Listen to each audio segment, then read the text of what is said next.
by this disaster. Mighty God, we lift up our countrymen who are in despair due to the recent calamity. May your divine grace provide them with peace and understanding as they navigate the challenges ahead. Guide us as we strive to support them in their time of need. We also lift up our nation in the face of escalating global tensions. The war in Ukraine, the tensions in the Middle East, and even as we wait the results of the U.S. presidential elections, we humbly come before you. Through the years, you have sustained our faith as a nation. It is our faith in your divine providence that has helped us survive countless natural and human-caused calamities. Lord, bless and guide us and the employees of the Philippine Senate. Without your presence, we cannot achieve our goals for the Filipino people. Grant us wisdom to make decisions that uplift our fellow citizens, especially those suffering in this time of need. We thank and praise you, our Heavenly Creator, and humbly seek a fruitful resumption of our sessions today. We offer this day to you, trusting that with your presence and guidance, we can fulfill our tasks with purpose and dedication. This we raise in the presence, in the praise and glory of your name, and you, and in your grace and honor. Amen. Thank you, Senator Tolentino. Now, Miss Andrea Manuel, a lyric soprano based in the United Kingdom, will lead us in the singing of the Philippine National Anthem. Thereafter, she will render a song entitled Mutya ng Pasig.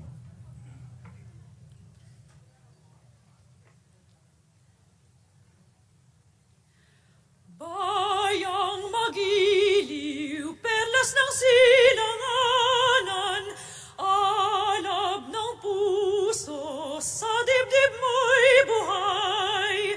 Lupang hinirang, duyan ka ng magiting, sa manlulupig, di ka pasisiil, sa dagat at bundok, sa simoy at sa langit mong bagha, may dilag ang tula at awit sa paglayang minamahal. Ang kislap ng watawat mo'y tagumpay na nagniningning, ang bituin at araw niya kailan pa may di magdidilim. Lupa ng araw ng may hatid pagsinta, buhay ay langit sa piling mo. Aming ligaya na pag may mang-aapi, ang mamatay ng dahil sa'yo. Bayang magiliw, perlas ng silanganan, alab ng puso, sa dibdib mo'y buhay. Lupang hinirang, duyan ka ng magiting, sa manlulupig, di ka pasisiil, sa dagat at bundok, sa simoy at sa langit mong bagha, may dilag ang tula at awit sa paglayang minamahal. Ang kislap ng watawat mo'y tagumpay na nagniningning, ang bituin at araw niya kailan pa may di magdidilim. Lupa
Secretary will please call the roll. Roll call of members. The Honorable Senator Binay, Senator Cayetano Alan, Senator Pangkapi, Senator De La Rosa, Senator Ejercito, Senator Estrada, Senator Gatchalian, Senator Go, Senator Tiveros, Senator Lapid, Senator Ligarda, Senator Marcos, Senator Pasita, Senator Pimentel, Senator Go, Senator Revilla, Senator Tolentino, Senator Tulfo, Senator Villanueva, Senator Villar Cynthia, Senator Villar Mar, Senator Zubiri, the Senate President. With 22 senators present, the Chair declares the presence of a quorum. Majority Floor Leader. Mr. President, before we proceed with the trial of this day, I'd like to acknowledge some guests present in the gallery, board member from the media, Cavite, and the guests and companions of Ms. Andrea Manuel, our lyric soprano, Mr. President.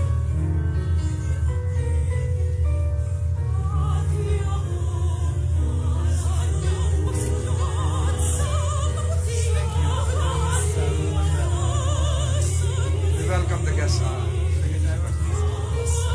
Welcome to your Senate.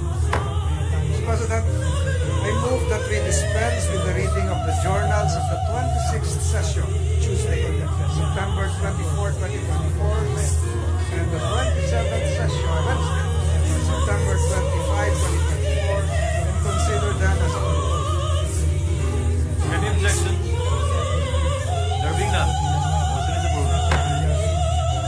Mr. President, I move to consider on third reading House Bill number 9656. This is the bill on the Zamboanga Regional Medical Center. The printed copies were electronically distributed to the members of this chamber on October 30, 2024 in compliance with the 3-day rule of the Constitution. And so move, Mr. President. Any objection? There being none, consideration of House Bill number 9656 on third reading is now in order. Senate Secretary is directed to read the title only of the bill and to proceed to roll call vote. An act renaming the Mindanao Central Sanitarium in Paso Bolong, Zamboanga City to Zamboanga Regional Medical Center. Roll call vote. The Honorable Senator Binay, Senator Cayetano Alan, Senator Cayetano Pina, Senator De La Rosa, Senator Ejercito, Senator Estrada, Senator Gatchalian, Senator Go, Senator Tiveros, Senator Lapid, Senator Ligarda, Senator Marcos, Senator Padilla, Senator Pimentel, Senator Go, Senator Revilla, Senator Tolentino, Senator Tulfo, Senator Villanueva, Senator Villar Cynthia, Senator Villar Mar, Senator Zubiri, Senator. With 22 affirmative votes, 0 negative, 0 abstention, House Bill number 9656 is approved on third reading.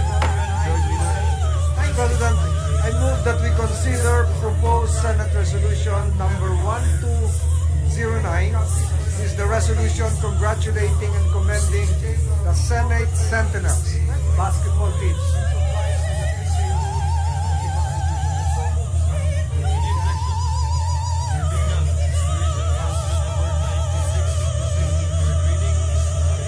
I retract my previous motion, Mr. President, due to the non-attendance yet of the Senate team.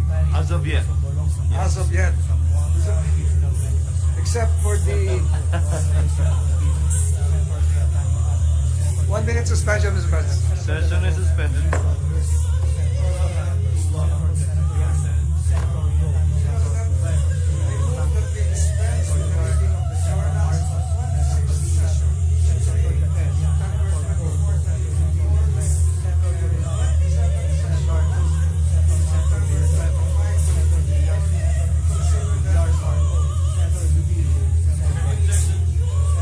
With 22 affirmative votes, 0 negative, 0 abstention, House Bill number 9656 approved on third reading. I move that we consider proposed Senate Resolution number 1209. This is the resolution. I move that we proceed with the reference of business. Any objection? There being none, motion is approved. Secretary General is ready to proceed. Messages from the House of Representatives, letter from the House informing the Senate that on Inform the Senate and certifying that on 25 September 2024, it passed House Number 10800, appropriating funds for the operation of the government of the Republic of the Philippines from January 1 to December 31, 2025, in which it requests the concurrence of the Senate. To the Committee on Finance. Letter from the House informing the Senate that on 25 September 2024, it adopted House Concurrent Resolution 37. Concurrent resolution including the 10 enlisted men's barangays in the 2 legislative districts of the city of Taguig and municipality of Pateros in order not to disenfranchise the registered voters therein, and confirming the increase to 12 of the number of councilors in each councilor district of the city of Taguig for purposes of fair and equitable representation, in which it requests the concurrence of the Senate. To the Archives. Bills on first reading, Senate number 2841, further expanding the definition of the crime of rape, amending Act number 3815 as amended, otherwise known as the Revised Penal Code, and for other purposes. Senator Revilla Jr. To the Committee on Justice and Human Rights. 2842, increasing the salary grade level of social worker position from salary grade 11 to salary grade 15 and providing funds therefor, Senator Ontiveros. To the Committees on Civil Service, Government Reorganization, Professional Regulation, Social Justice, Welfare and Rural Development, and Finance.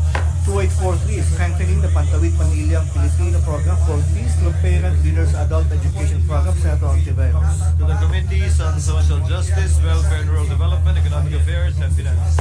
2844, granting Starlink Internet Services Philippines Inc. a franchise to construct, maintain, and operate satellite ground stations for the provision of broadband internet services in the Philippines, Senator Poe. To the Committee on Rules. 2845, expanding the purpose and application of the Special Education Fund, amending Section 272 of RA 72160, the Local Government Code of 1991, and for other purposes, Senator Villanueva. To the Committees on Local Government and Basic Education.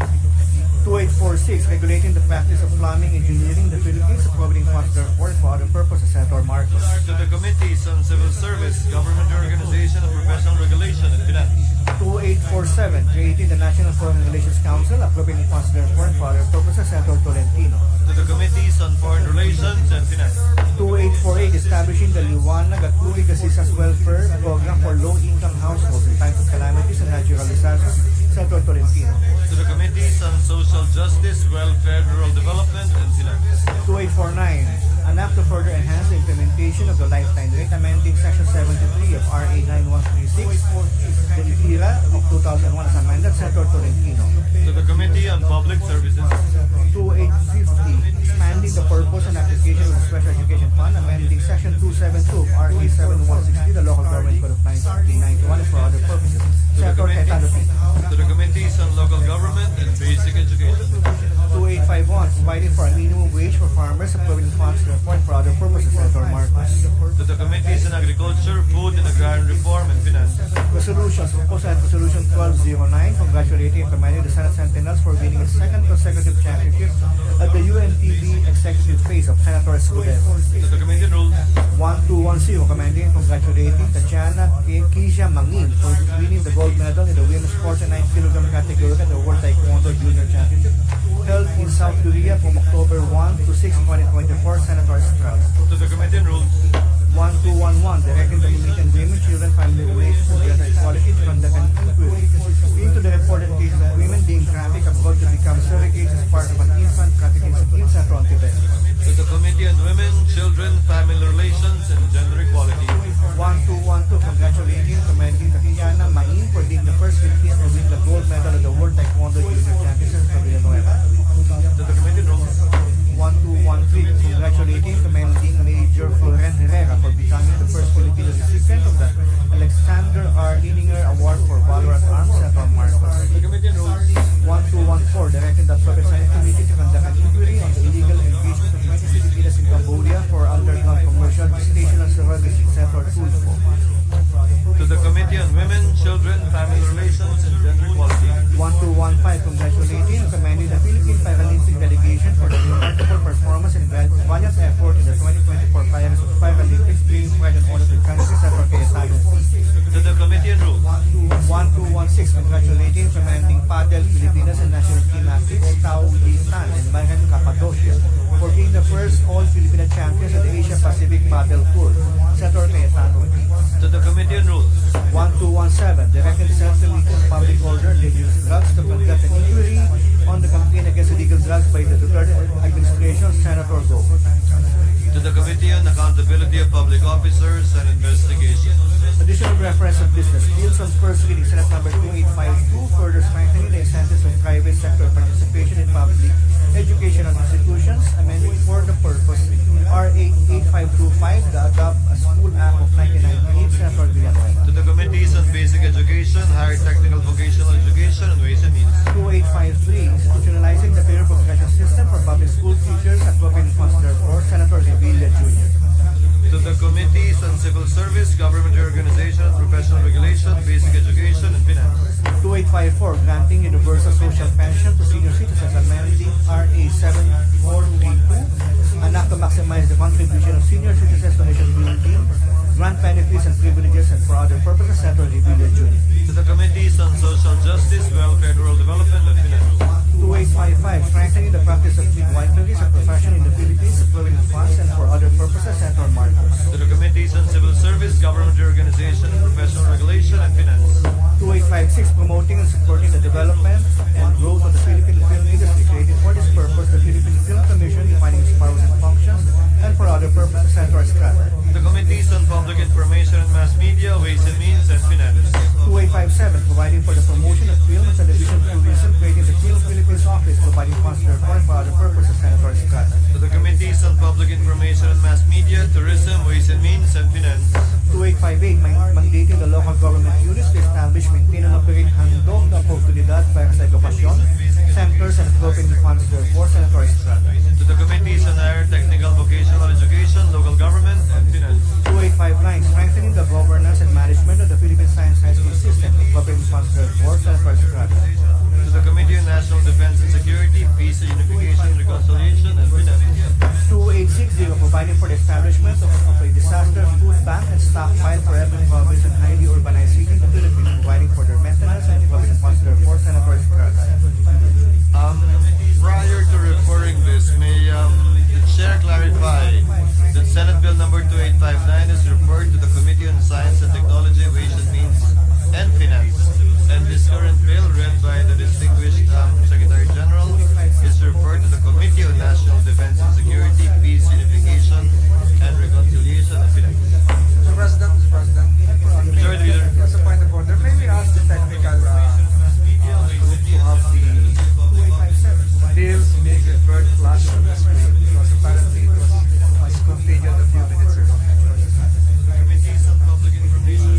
Secretariat is directed to comply with the request of the majority floor leader.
technical difficulties, but I was informed that copies of the additional reference were distributed physically to the members as well. Because they might need, I was informed they might need a little more time to so reflect it on the screen.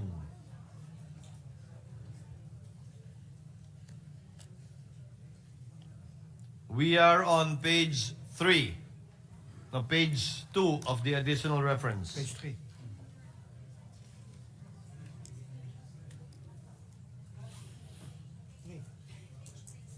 Page 3 rather.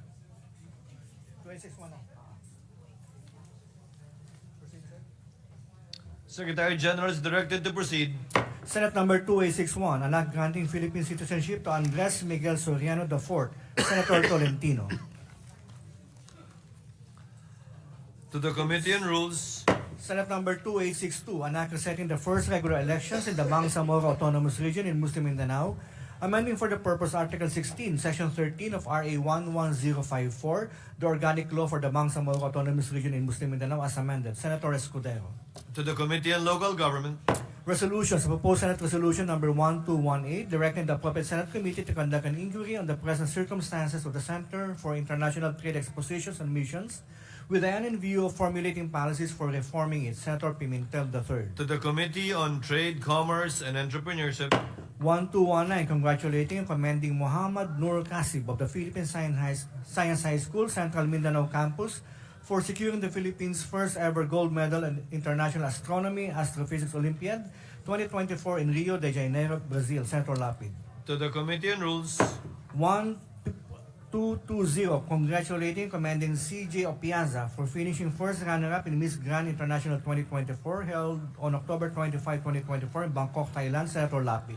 To the Committee on Rules. 1221, congratulating and commending the Philippine Junior Men's Artistic Gymnastic Team led by Carl L. Drew Yulo and Jacob Alvarez for their outstanding achievements at the JRC Artistic Stars Championships in Thailand. Senator Lapid. To the Committee on Rules. 1222, congratulating and commending the Philippine men's baseball team for winning their 5th consecutive title in the East Asia Baseball Cup. Senator Lapid.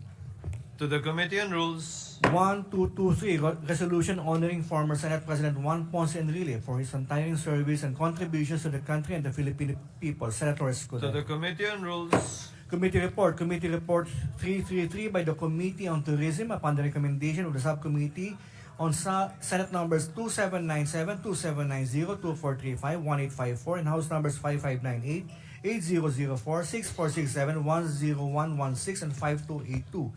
Introduced by Senator Lapid, an act declaring the province of Pampanga as the culinary capital of the Philippines, recommending its approval without amendment, taking into consideration Senate numbers 2790, 2806, and House number 10634, sponsor Senator Villar M. To the calendar for ordinary business. Majority Floor Leader.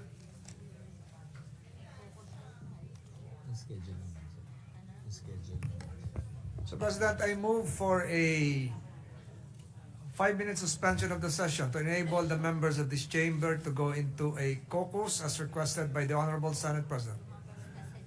May I invite our distinguished colleagues to the lounge, not only to partake of a meal, but also to discuss, to be chaired by Senator Grace Poe, the chairperson of our Finance Committee, the upcoming schedule regarding the budget. Session is suspended.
you might as well prepare your place. Remember, ang Moro, hindi natin kalaban yan. Kaya tayo nag-uusap MIMNLF. Sabi ko nga, I am complying with my promise. Wala akong inano sa inyo. Corruption, I am giving attention to it. Urgent attention. Then drugs. Sabi nila na pinapatay ko daw. Tinatin lang to ha.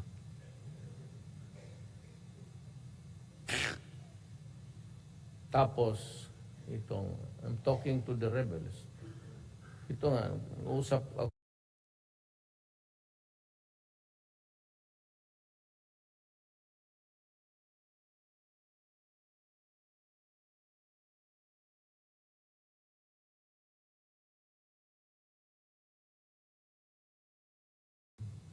Wait, totoo lang ha, honestly. And you can ask anybody.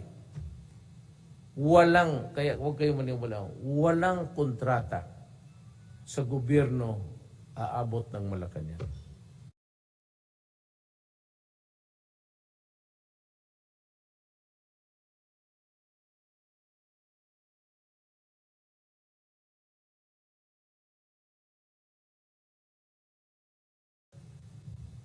Sabi nila na pinapatay ko daw.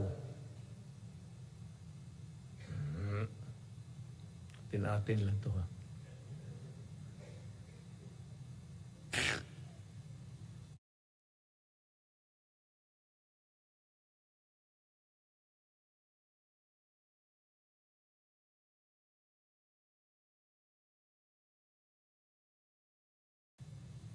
Tapos, I'm talking to the rebels. Ito nga, usap ako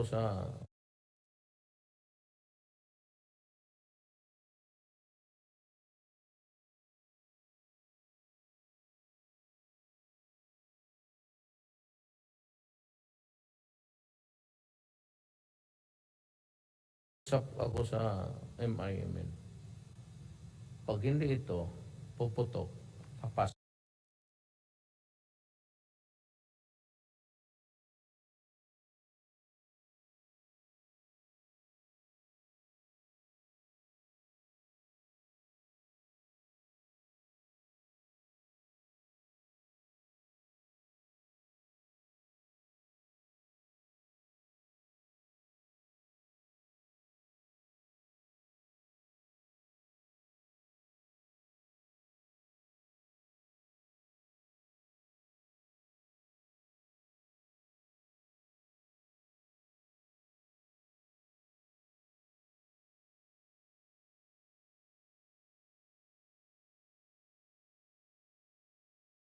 Ito, puputok, papasok lahat.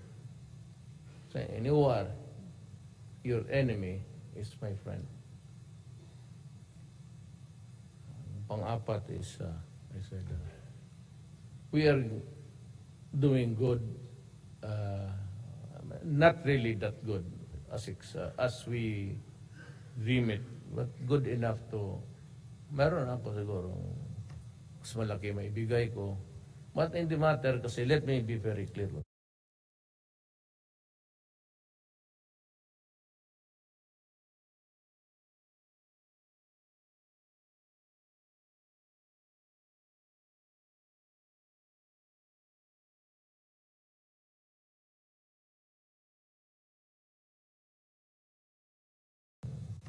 Mas malaki maibigay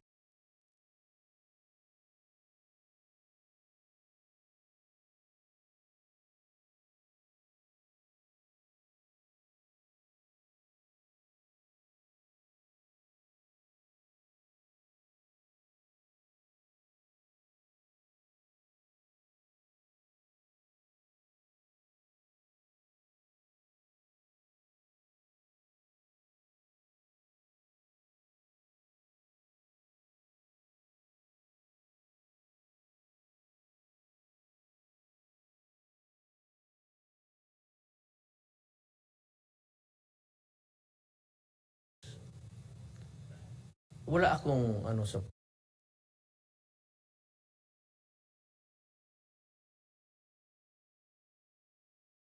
politics. After this, I cannot run anymore, even as a kagawad.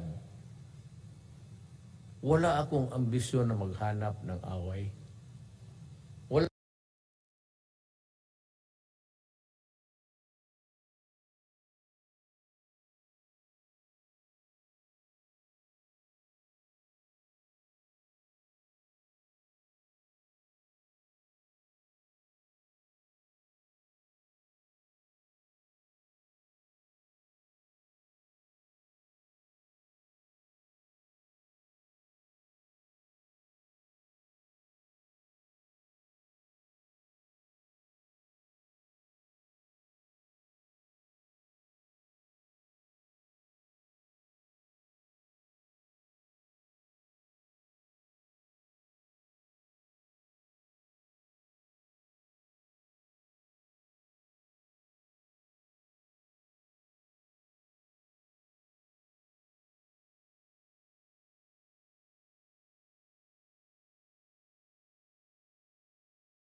Ambisyon na maghanap ng away. Wala akong ambisyon na may magsamang loob sa akin. Lalo na yung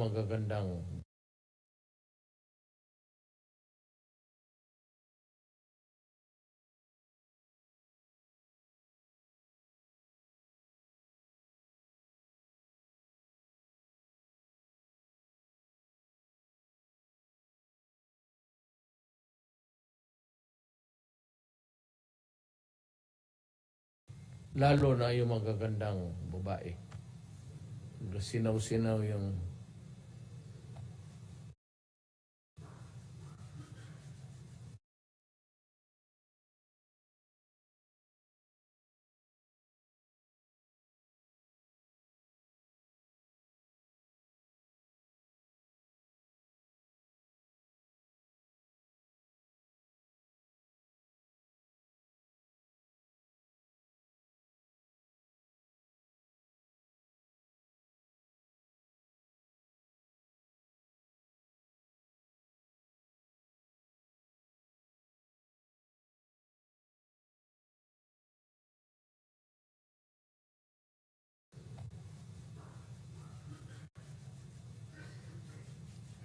prunsit pagyod. Ayaw ko ng gulo. I am a co-worker of you in government. Kaya ito si Bato,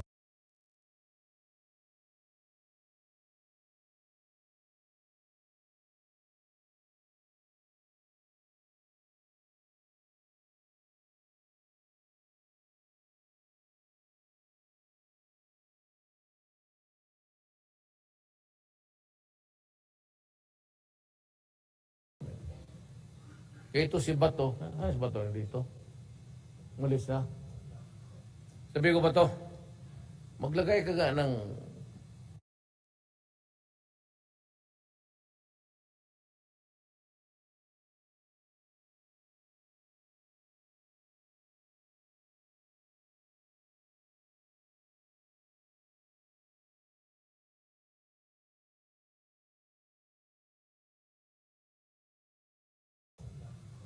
Sabi ko, Bato, maglagay ka nga ng government workers are not allowed in casinos. May presidential decree yan eh. It's never been lifted. You can get arrested there. So, magawa ka ng caveat, warning. Tapos, yes sir. Sir, yung official pala, putat ba to?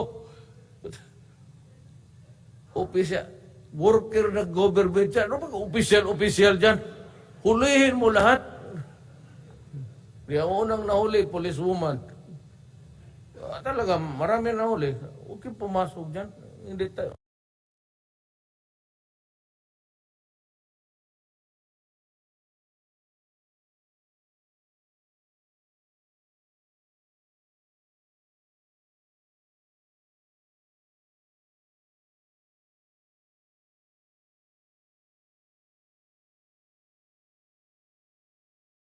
huwag kayong pumasok dyan. Hindi tayo, we're not supposed to be there.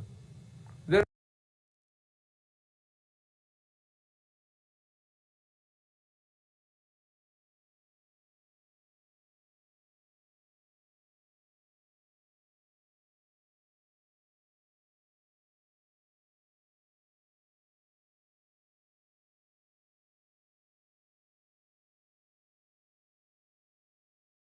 huli policewoman.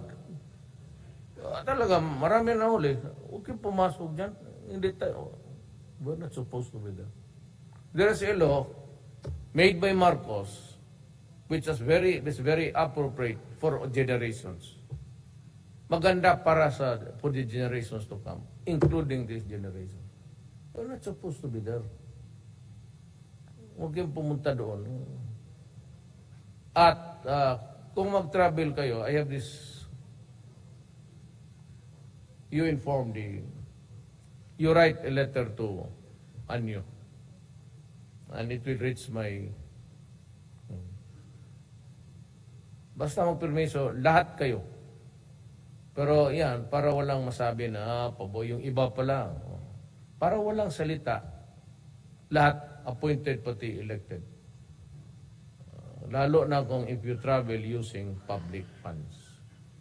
Just be, ako hindi naman ako magsabi ka, mag-attend ka ng climate change, sige.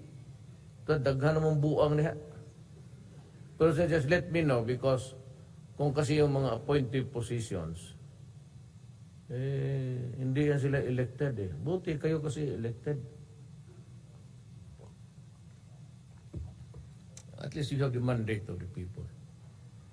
Huwag kayo magpalayo sa akin. Hindi lang rin ako kasi when I run, I will ask you frankly, nung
Mr. President, I move that we resume consideration of Senate Bill number 2793.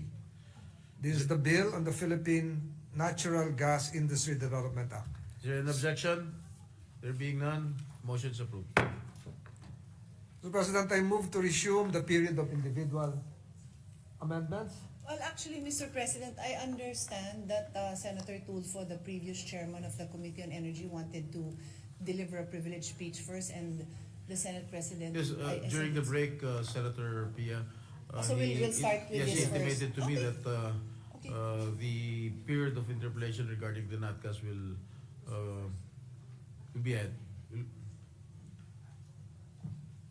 So, Mr. President, I move to resume the period of individual amendments without prejudice to ask clarificatory questions using the clean copy of the bill as of September 25, 2024 as our working draft and recognize the sponsor, Senator Pia Cayetano. So move, Mr. President. Senator Pia Cayetano is recognized.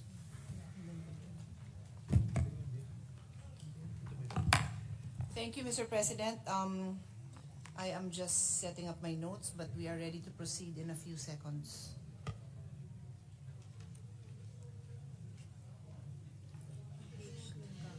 Just give it to me. I'm okay. Napalo ko na to. So, clean, but I need to see where the amendment is para I'm comfortable. So, kunyari.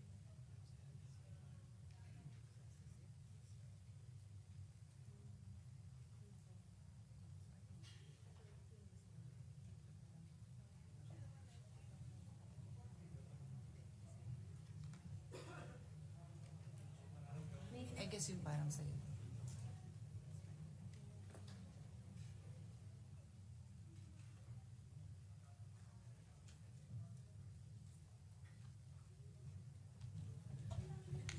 Mr. President, we are ready to make our proposed amendments. On Section 2, Declaration of Policy, subsection K. This is an amendment of Senator Gatchalian. This is on page 3, line 1. Delete the word reasonable and replace it with low cost. And on the same page, line 1, after the word gas, insert the phrase pursuant to Republic Act number 7638 or the Department of Energy Act of 1992. We submit, Mr. President. Is there an objection? There being none, amendments approved.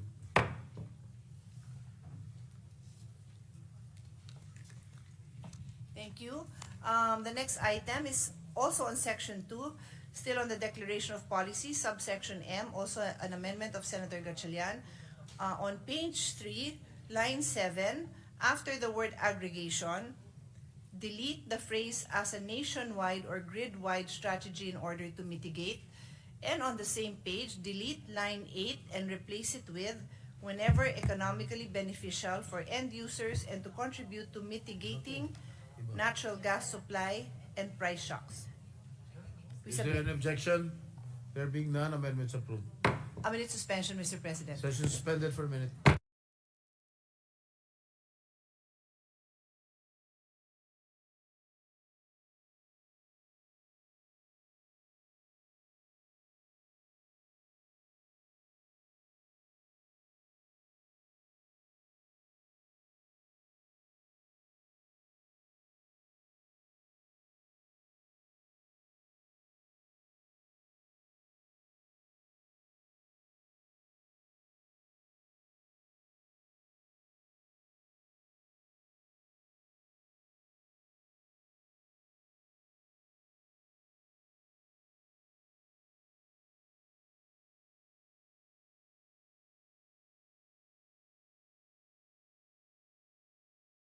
Please proceed. Section 4. Mr. President, just Yes, got- Majority Leader. Just an interjection, just got hold of a copy of the September 25, 2024. And the previous amendment refers to line 7, letter M. Is that correct? Yes, Mr. President. Just to spread into the records, the purpose of this amendment relative to the mitigation of end users' exposure to risks associated with natural gas availability. May we know from the sponsor the reason behind this? Just to make this part of the records of this proceedings, Mr. President. So this is an amendment of Senator Gatchalian, which the committee has accepted, and we accepted this with our understanding that the concern of Senator Gatchalian is that when we have aggregation, we need to ensure that the prices are beneficial to the consumer. So this is a proactive consumer initiative, which we accept, Mr. President. Thank you, Mr. President. Okay. We now proceed, Senator Pia. Thank you. Thank you for the question, Majority Floor Leader. So the next item is Section 4, Definition of Terms, subsection B on aggregation. On page 4, line 9, delete the word required and insert the phrase, DOE shall determine the requirements to be an aggregator and designate the same as well as the. And then on the same page, line 10, delete the phrase shall be determined by the DOE.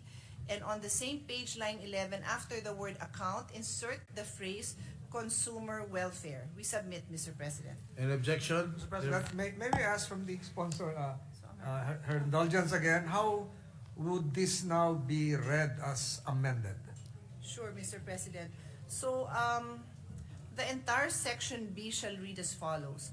Aggregation refers to the activity of procuring indigenous natural gas, combining it with imported LNG, and selling the aggregated gas to gas buyers in the Philippines or abroad by a participant known as an aggregator. The DOE shall determine the requirements to be an aggregator and designate the same, as well as the minimum percentage of indigenous natural gas for aggregation, taking into account consumer welfare, the production levels of indigenous natural gas sources, the capacity of existing and future PDNGI facilities, and other relevant factors to ensure a stable and reliable supply of natural gas. Thank you, Mr. President. So the lines now would probably occupy until line number 17. Am I correct, Mr. President? Are we using the same, no? Yes, yes. We have the same copy. I have a copy of September 25, 2024 clean copy. So na-adjust na po lahat yun, Mr. President. Right. Are you done with your questioning? Yes, Mr. President. Okay, there is a pending motion by Senator Pia with regard to the amendment of Section B. Yes. Any objection? There being none, amendments approved. Thank you, Mr. President. The next item is still on Section 4, Definition of Terms, subsection Z, and this is on page 7, line 11, delete if and replace it with which are. We submit, Mr. President. Any objection? There being none, amendments approved. Thank you. Yeah. The next item is still on Section 4, Definition of Terms, and this is on page 8, line 8, delete if and replace it with which are. We submit. An objection? There Mr. being none? President, just one Majority Leader. clarificatory question. So it will now read wherever economically. Can we have the complete amended phrase, Mr. President? Yes. If we delete the word if.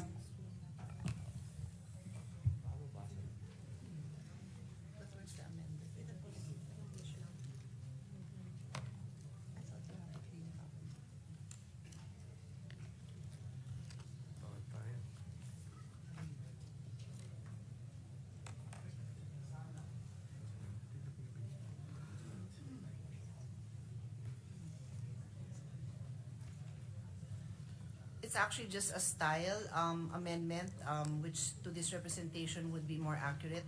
The last sentence of that paragraph Z would read, the plan shall likewise include all studies, programs, and policies for the promotion and development of the distribution sector which are economically beneficial for end users. So it will now, Mr. President, just a clarification again. So it will no longer be transmission sector as originally written, but distribution sector. But the previous amendment, No, Mr. President, we are only replacing the word if, If. with which are. so it's the if I'm not mistaken, Mr. President, I heard it right. So it's for the development of the distribution Sector. not transmission. Well, there's a couple of lines with that have the same amendment, so perhaps the next one. Because my copy, Mr. President, next one- refers to transmission. Yes. No, Mr. President, that is in Page- subparagraph double E. So the first Yes.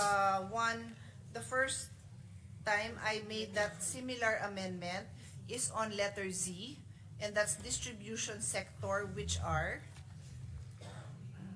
Can I have a 1 minute suspension, Mr. President? Session Yes, of suspended. course.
Mr. President, this representation is now clarified. We're referring to the previous page 7.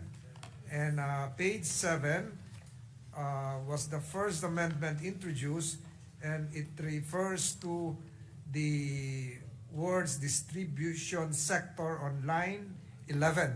I was referring to page 8 on line number 8. It's the same, Mr. President. Yes. Yes. And we've made that proposal. I can't recall if the motion has been Yes. accepted. Okay, there is a pending motion by Senator Pia. Any objection? There being none, amendments approved. Thank you, Mr. President.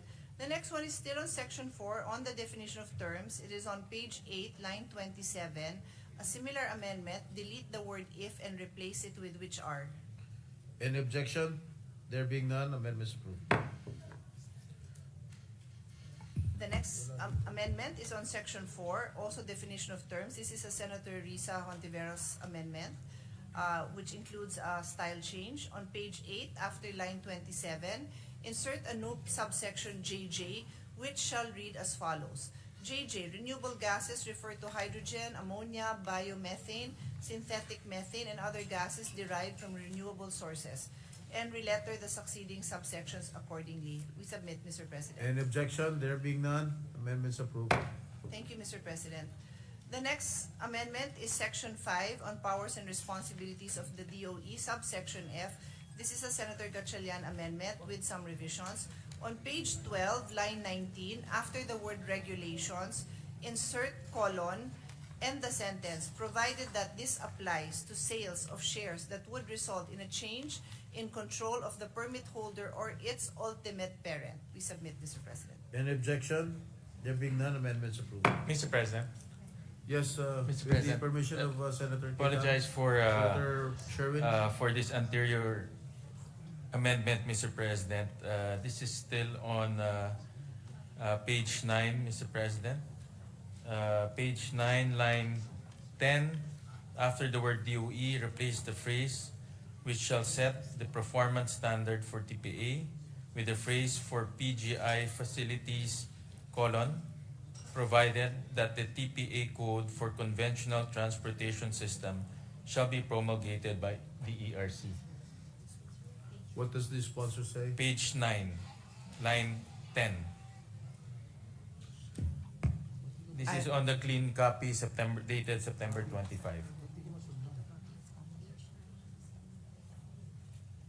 That Page 9, line 10. Yes. After the word DOE, A DOE? yes. Okay, okay. Replace insert. the phrase which shall set the performance standard for TPA with the phrase for PDNGI facilities, provided that the TPA code for conventional transportation system shall be promulgated by ERC.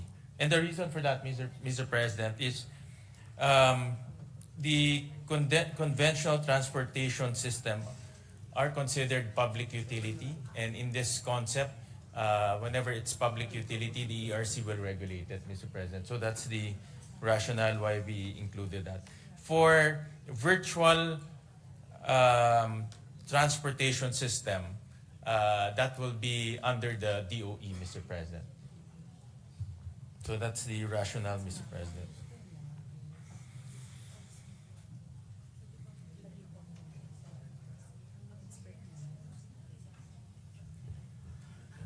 Just an interjection, Mr. President. Can we ask the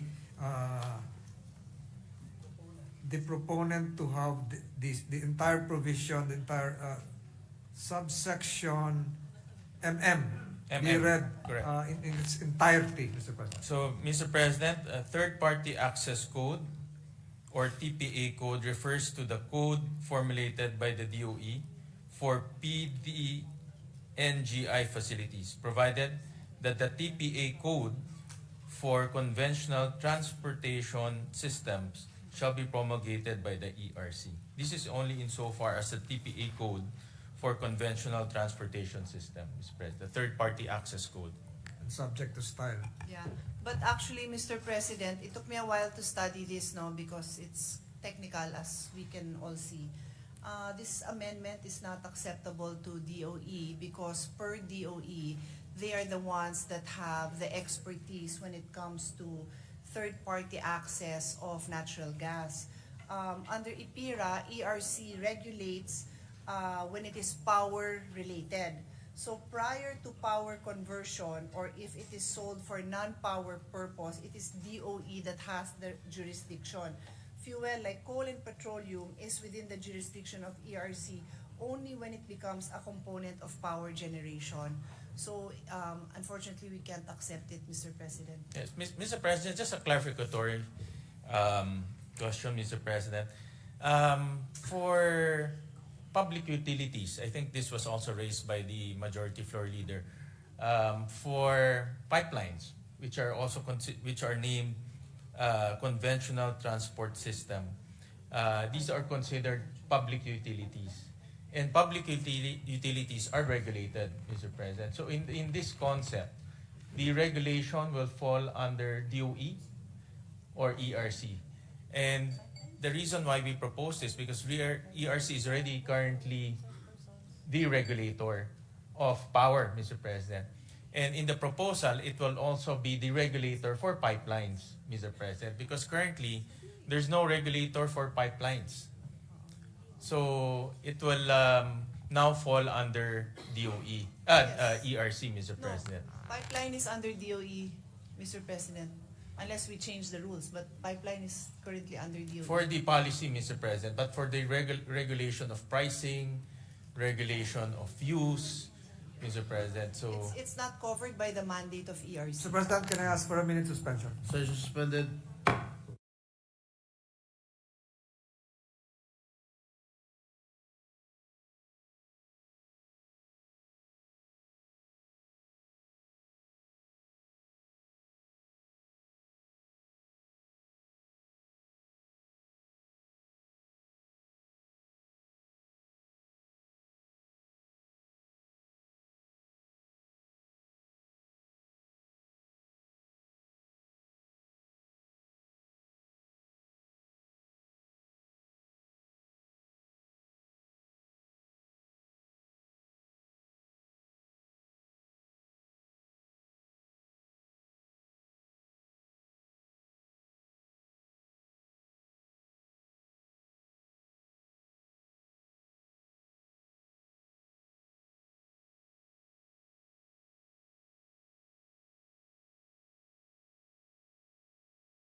Mr. President, upon consultation with our colleagues, the Majority Floor Leader and the former Chairman of the Committee on Energy, Senator Gatchalian, we have agreed that the best thing to do right now is to leave the provision as is, wherein DOE will technically be the regulator for the time being, because the proper instrument for the inclusion in the power of ERC to regulate these pipelines would be in the amendment to the ERC, the IPIRA law, which is already ongoing with the committee that this representation chairs. So the two gentlemen are amenable to that, Mr. President. So we will leave the provision as is. All right. Noted. Thank you. Thank you to the good sponsor. Mr. President, the Deputy Minority Leader is seeking the floor. Yes. I move that she be recognized. Yes, with the permission of Senator Cayetano, the Deputy Minority Leader, Senator Risa is recognized. Salamat po, Mr. President, and salamat to the good sponsor and the gentleman from Valenzuela and the Majority Leader. Just a point of clarification, Mr. President. Nalito yata ako. I thought I recalled na yung previous session, hindi po natapos yung period of committee amendments. Dahil at that time, the chair was, and please correct me if I'm wrong, I thought, I remember that the chair at that time was still considering which of our proposed amendments ay, kumbaga, aampunin na niya as committee amendments. So I just would like to see clarification. Ano po ba yung parliamentary situation ng bill na ito? Because I came back into the session hall thinking nasa period of committee amendments pa rin tayo. But then I realized when the good gentleman from Valenzuela interjected, napatanong po ako, Mr. President, nasa period of individual amendments na po ba? Yes. So just to clarify the parliamentary situation to this representation, Mr. President, I raise this point of inquiry. Salamat Yes, po, we're, Mr. we're in the President. period of individual amendment, Mr. President. Yes. No, we started with individual because this is a sub-bill already. Substitute bill. Yes, a substitute bill. So we are in the period of individual Individual. amendments, Mr. President, Yes. for the record. All right. Salamat po, Mr. President, and to the colleagues on the floor. Thank you, Senator Risa. You may now proceed, Senator Pia. Sure. Okay. Our next amendment is on Section 5, Powers and Responsibilities of the DOE, new subsection M. This is a Senator Hontiveros amendment with some styles change. On page 13, after line 12, insert a new subsection M, which shall read as, develop a comprehensive national strategy with input from the National Renewable Energy Board, parenthesis NREP, close parenthesis, for integrating renewable gases into the energy mix and outlining the roadmap for their adoption. Reletter the succeeding subsection accordingly. We submit. Is there an objection? There being none, amendments approved. Thank you, Mr. President. The next amendment is Section 5, Powers and Responsibilities of the ERC. This is a Senator Gatchalian amendment with revisions. On page 13, delete lines 18 to 24 and replace it with, the powers of the ERC shall be in accordance with the provisions of the IPIRA on the organization, operation, regulation of the power industry, and such other powers as may be given to it under applicable law. We submit. Any objection? There being none, amendments approved. Thank you, Mr. President. Mr. President, Yes. under your, Yes, under with your the permission of amendment, Senator Cayetano. Mr. Senator President, Gatchalian. on page 12, line 19,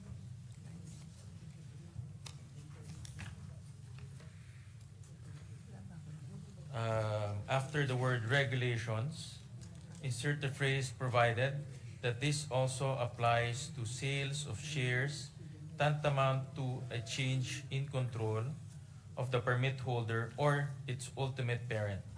Provided further that assignment or transfer shall not be allowed near the end of life of a PDNGI facility. So move, Mr. President. What does the sponsor say?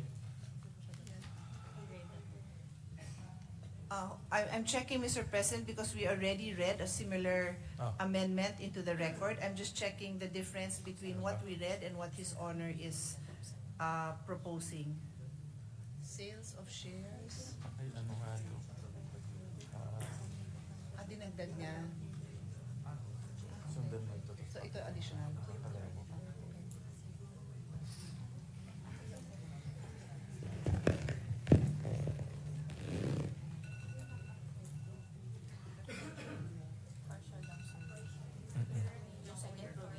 Itong ano.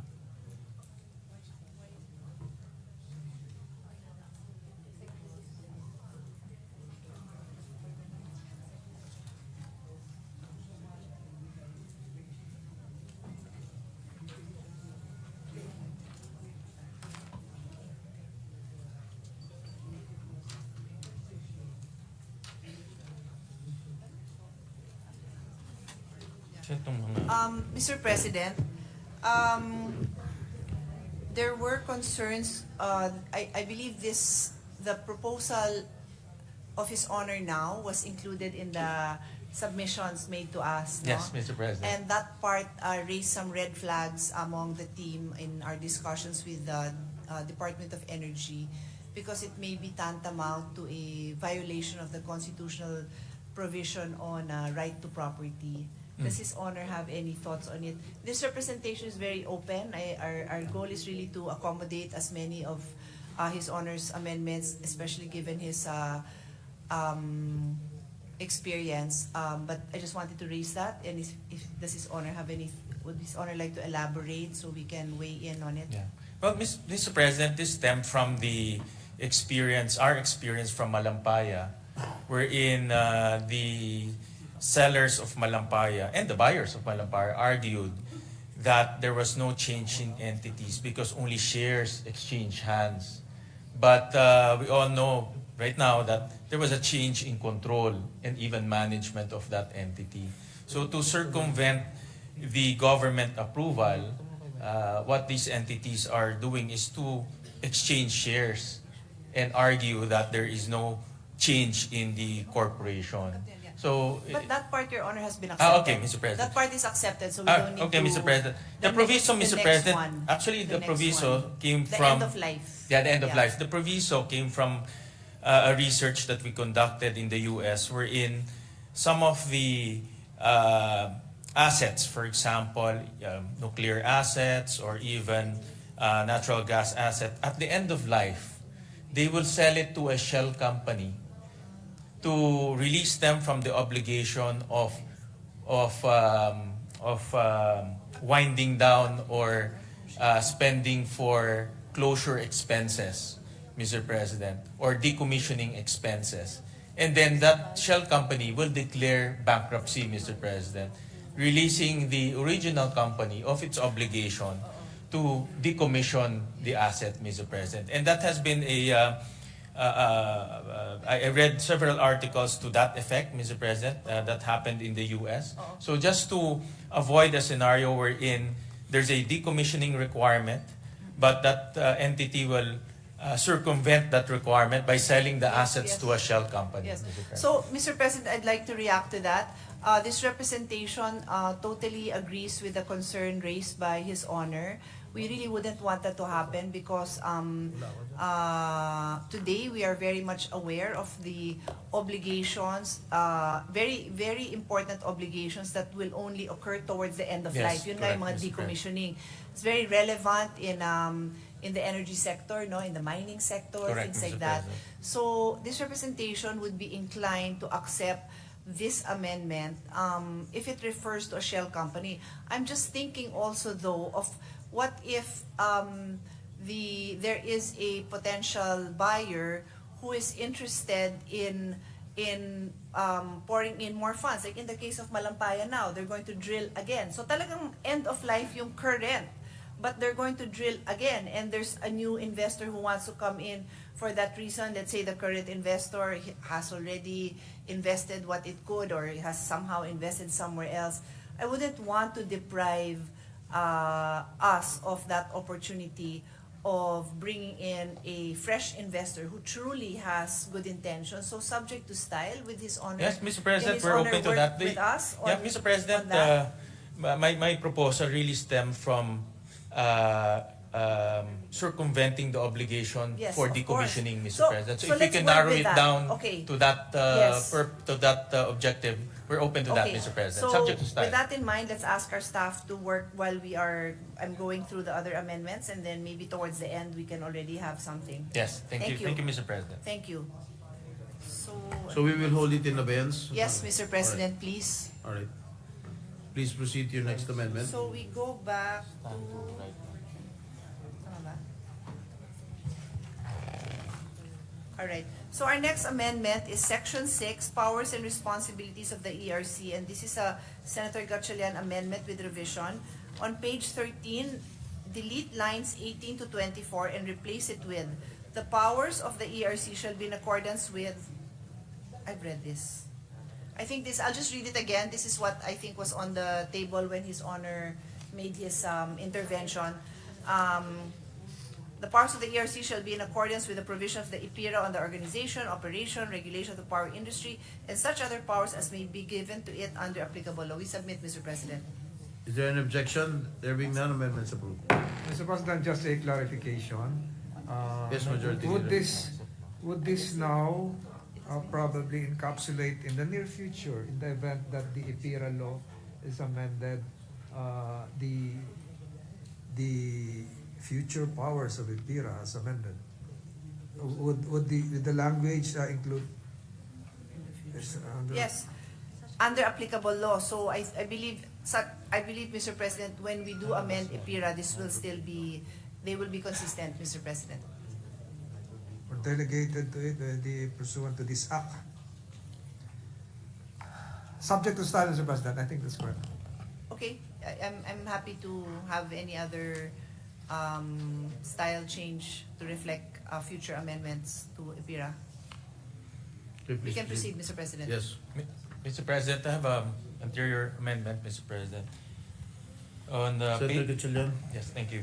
On page 13, lines 19 to 20, delete the phrase 18 to 20. in section 11 of RA 11646, otherwise known as the Microgrid Systems Act.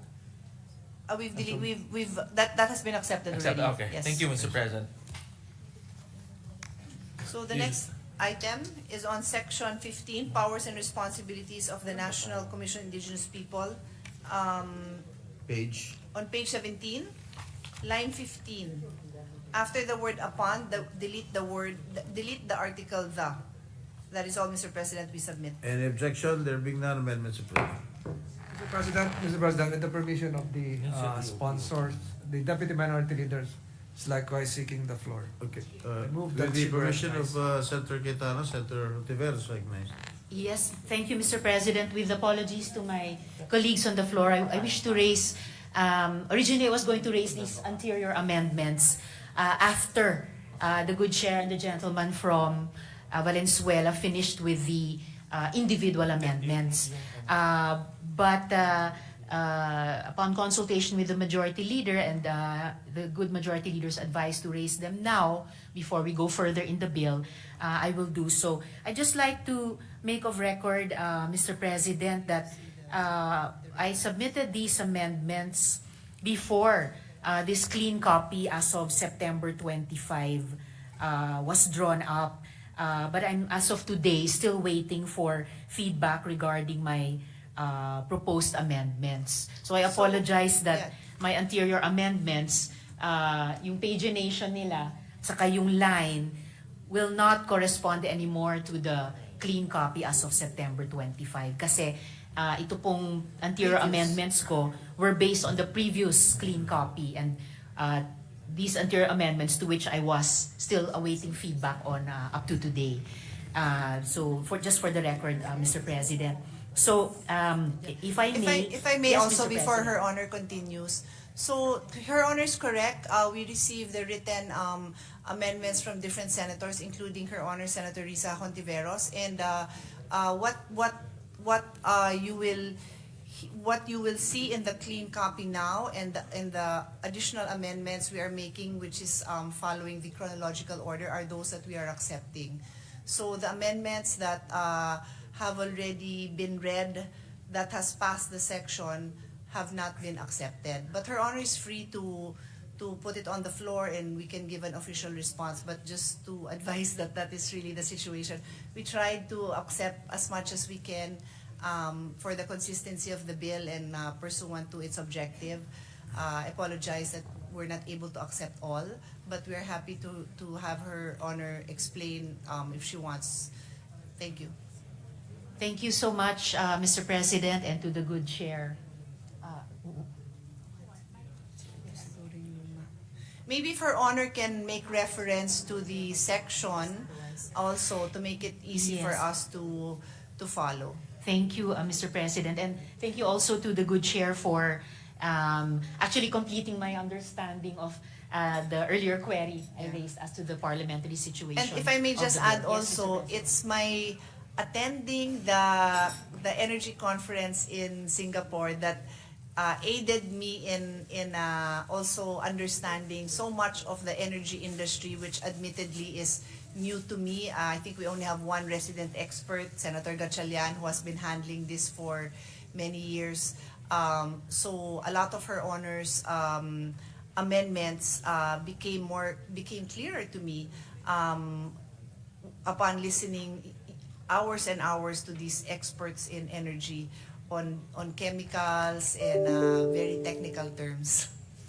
So we will continue to try. Mr. President, just to interject, what the Deputy Minority Leader now would be doing is to restate her previous proposed amendments, and the good sponsor will just give a direct answer on why such amendments were not accepted. Just Yes, for the record. Mr. Yes, President. they were submitted. We acknowledge the submission in writing, which is a practice that we have, and we accepted what we could. But again, we are happy to hear Her Honor state them. If she wants to explain, we will listen.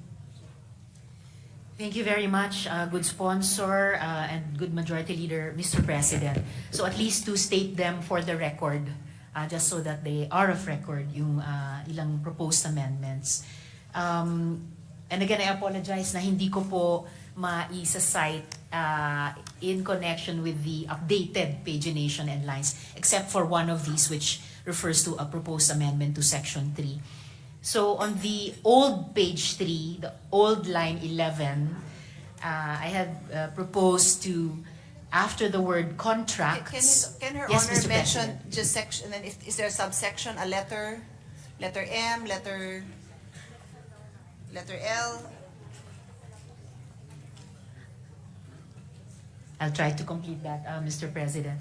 I wonder, Mr. President, if it would be better to go back to my original intention to propose these at the end of the ongoing discussion on Yes. the committee amendments, so that on the individual amendments rather, so that Yes, I can, out of respect to the chair and the good gentleman from Valenzuela, make my proposed amendments for the record complete. Yes, the chair Thank would you, like Mr. to agree President. with the proposal of Senator Ontiveros, just to expedite the proceedings. Thank you, Mr. President. Thank you, Senator good Rizzo. colleagues. Okay, Senator Pia, you can now proceed. thank you. The next amendment, Mr. President, is a new Section 16 on the powers and responsibilities of the Philippine Energy Research and Policy Institute. This is a Senator Risa Ontiveros proposal. On page 17, after line 18, insert a new Section 16, which shall read as Section 16, Powers and Responsibilities of the Philippine Energy Research and Policy Institute, parenthesis, per P, close parenthesis, pursuant to Republic Act Number 11572, otherwise known as the Philippine Energy Research and Policy Institute Act. The per P shall conduct research and development on renewable gas technologies, including production, storage, and distribution with support from the DOST and PNOC. Renumber the succeeding sections accordingly. We submit, Mr. President. Is there an objection? There being none, amendments approved.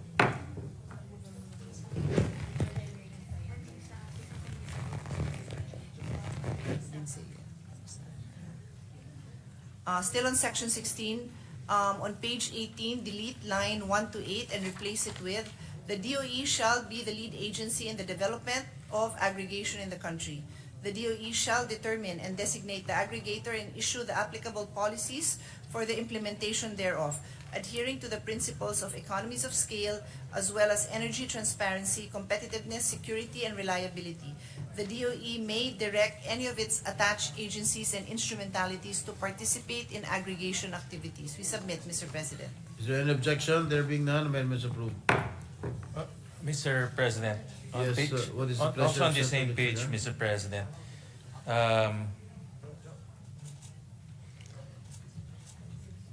And this is, Mr. President, a key amendment that we're introducing. On page 17, line 22 to 24. Is that an anterior amendment, Senator Gatchalian? Yes, and it's an anterior amendment, Mr. President.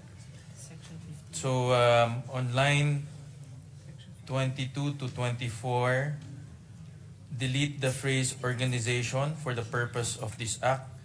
The PDNGI shall consist of the following sectors: supply, storage, and regasification, transmission, and distribution of natural gas, and replace it with the word aggregation, Mr. President.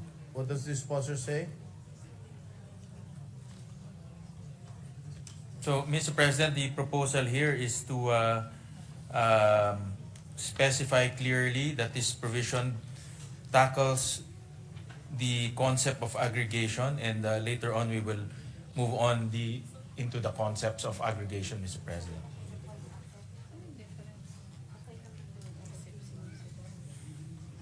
So what changes? A minute suspension because we already have a provision Yes. on this, so I have to compare what the difference is. Mr. President? Yes, session suspended.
Mr. President, we accept the amendment of Senator Gatchalian. Thank Okay, you. is there an objection? There being none, the amendment is approved. Thank you, Mr. President. Thank you to the Thank good you. sponsor. So we continue on to RP. Ito na.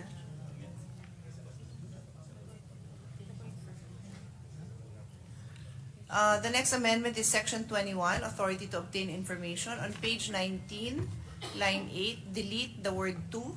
And on the same page, line 9, replace Section 19 with Section 21. We submit, Mr. President. Any objection? There being none, amendment is approved. The next amendment is on Section 22. On page 19, line 14, delete the phrase subject to Section 19 of this Act and replace it with ERC and PCC. On the same page, line 18, after natural gas, insert the sentence, colon, provided that it is consistent with the state's policy of ensuring energy security and consumer welfare. And on the same page, line 19, after the word supplier, insert the phrase and aggregator. And on the same page, line 19, after the word fair, insert the phrase and open. On the same page, line 24 to 25, delete the phrase, comma, and optimal guaranteed utilization volumes for plants.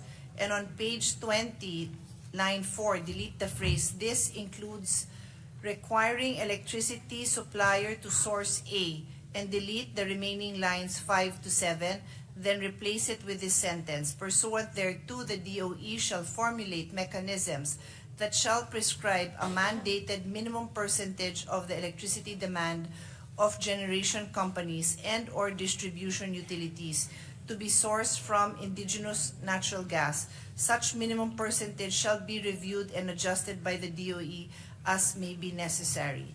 And on the same page, line 8, before the PDNGI facility, insert the phrase subject to viability. We submit. Is there an objection?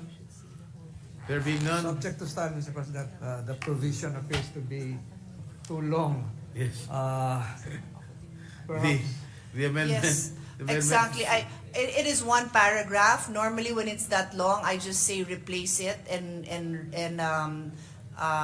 substitute it with this paragraph. So I asked my staff to show it if so everybody can appreciate the change in that section.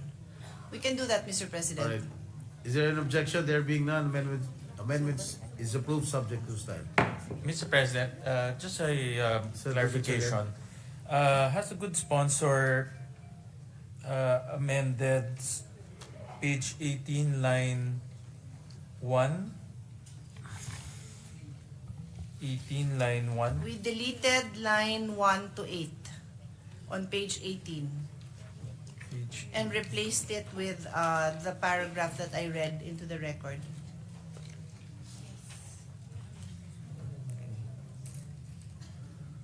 Mr. President, I have an amendment on page 18, Mr. President, lines on page 18, line 1, after the word agency, replace the word in. Can I read or give you a copy, because I've deleted lines 1 to 8. It has already been accepted and And the replaced it amendment with has a already been paragraph. approved. So His Honor can look at the newly. I'm very happy if His Honor still wants to amend it further, but I already made the proposed amendment. Okay, Yeah. I'll just wait for the clean copy. I can just give. I can hand it to you, so we Okay, can go Mr. back to it anytime. Your staff has a copy, Your Honor. If you'd like to take a look at it and make the amendment based Yep. on the current wording. Mr. President, this is the amendment with the word pursuant.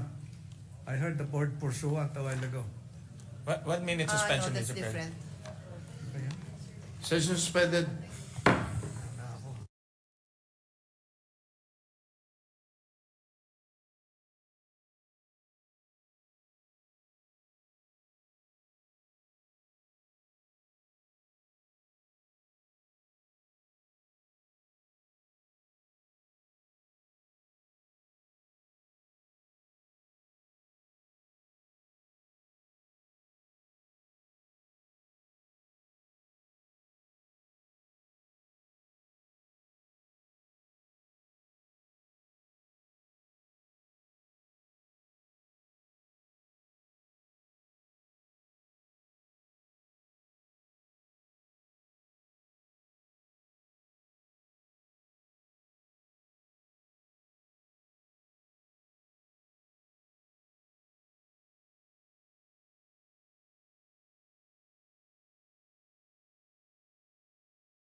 Please resume.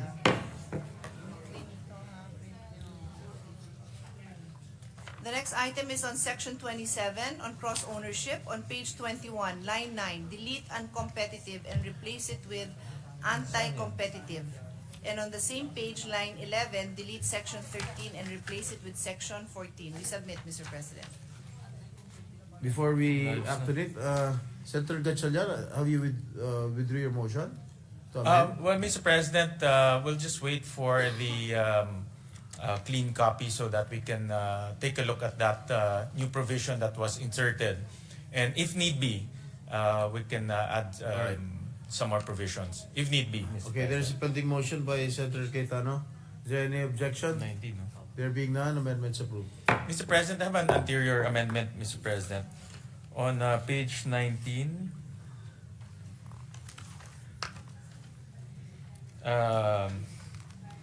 after the word DOE, in page 19 in line 14, okay na ba yan? Okay na yan? Okay. On page 19, line 18, after the phrase, Line 18 or line 14? line 18, 18. page 19, line 18, after the phrase by gas-fired power plants shall insert the phrase undergo competitive bidding to ensure least cost fuel in line with Republic Act number 9136 and whenever indigenous gas price is equal to or lower than imported natural gas, then indigenous gas shall. So move, Mr. President. What does the sponsor say? I need a moment to digest the amendment, Mr. President. You want us a minute I can suspension? submit for a minute, Mr. President. Mr. President, perhaps the proponent can read the proposed amendment starting from line 17 in its entirety, Mr. President. Senator Gatchalian, you wish to read in the your amendment? Yes, Beginning Mr. with line President. 17? I'll read the entire proposed paragraph, Mr. President. Procurement and utilization of natural gas, including without limitation by gas-fired power plants, shall undergo competitive bidding to ensure least cost fuel in line with Republic Act number 9136 and whenever indigenous natural gas price is equal to or lower than imported natural gas, then indigenous natural gas shall be prioritized. An indigenous natural gas supplier shall provide fair access to its natural gas supply in a non-discriminatory and transparent manner through physical supply and so on, Mr. President. Okay, we will just wait for the... No, I'm ready, Mr. President. I'm ready to respond. Yes, please. Mr. President, as this representation has been explaining, the purpose of aggregation is really to ensure energy security. And I liken it to the rice supply. Pag wala ho tayong sariling rice supply, we're dependent on foreigners. We're dependent on imports. And wala tayong mapapakain sa tao sa mga kababayan natin pagka nagkagera yung mga supplier natin o magalit sila sa atin. So we always want to ensure, and that is why we have endless debates also on the importance of food security, starting with rice. So it is the same thing with energy, Mr. President. As I have been explaining since I started defending this bill, the demands, our energy demand will continue to increase. This is worldwide.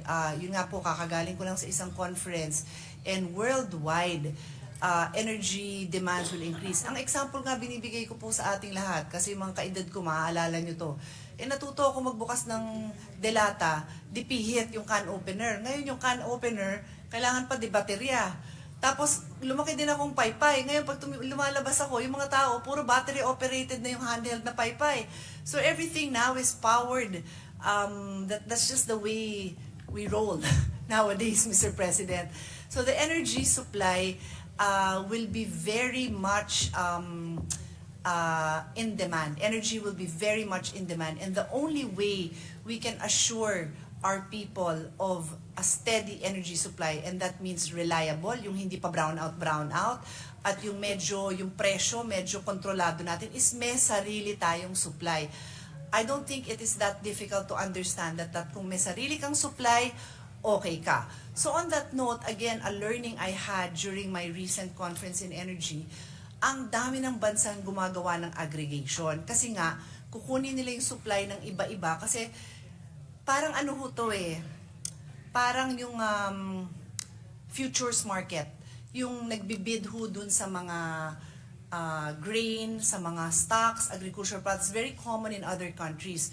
So ganun din yung gas. People, the supply will be bidded out. Yung gas company, yung Genco, magbibid siya for his supply 20 years ho yan. 20 years. So right now, pag bid niya, tingin niya ito yung okay na presyo, magbibid siya for 20 years. Wala akong bumibili ng gas na patingi-tingi. Meron, pero ba't nyo gagawin yun? That's very vulnerable if you're going to just bid for your supply for this month, this quarter. You buy wholesale and you buy long-term. That's how it's done.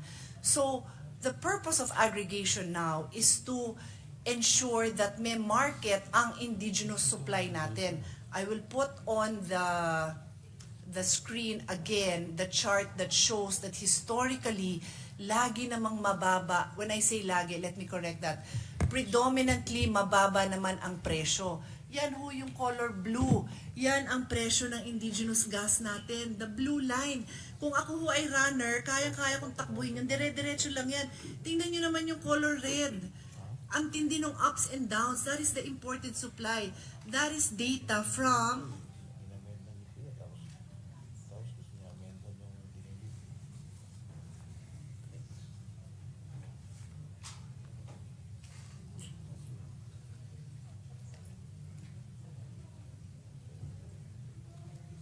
That is data from 2010 to 2024, dear colleagues. So I'm not inventing this. This is historical data. So I will go back.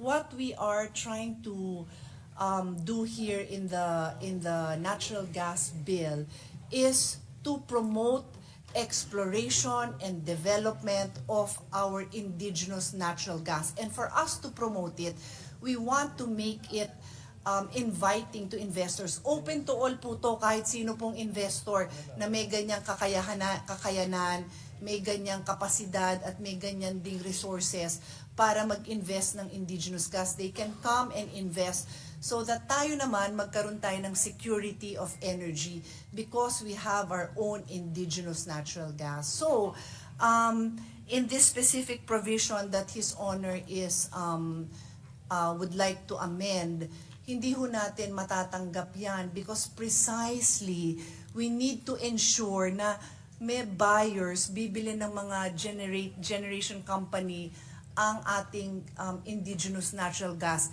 Yes, there are slight changes once in a while, pero very minimal po siya. And again, I go back to the comparison with rice.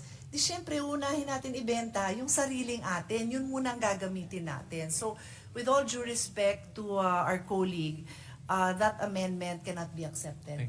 Mr. President, let me just explain my amendment, Mr. President. And thank you for the explanation. Mr. President, this provision deals with procurement and utilization of natural gas.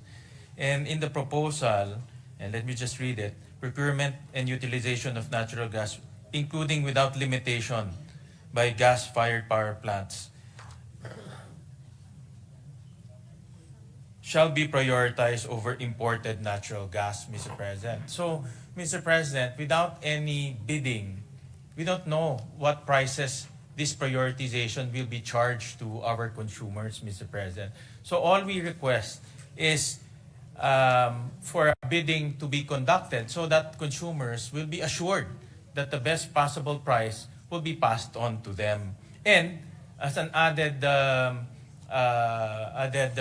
come on, if the indigenous gas is equal or below, then they will be prioritized. So, Mr. President, what we are proposing here is to have that competitive bidding so all of us will know what prices are power plants buying in terms of gas supply, Mr. President. So that is the proposal. Without this, Mr. President, then the indigenous gas suppliers can charge any price.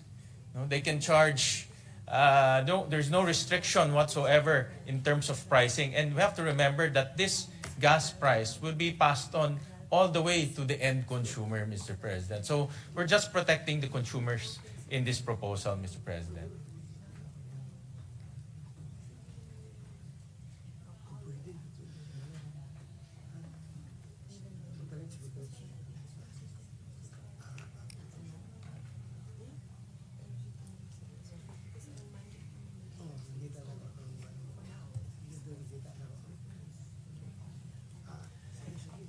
Mr. President, we already have a provision in the bill that provides, specifically it says, provided that it is consistent with the state's policy of ensuring energy security and consumer welfare.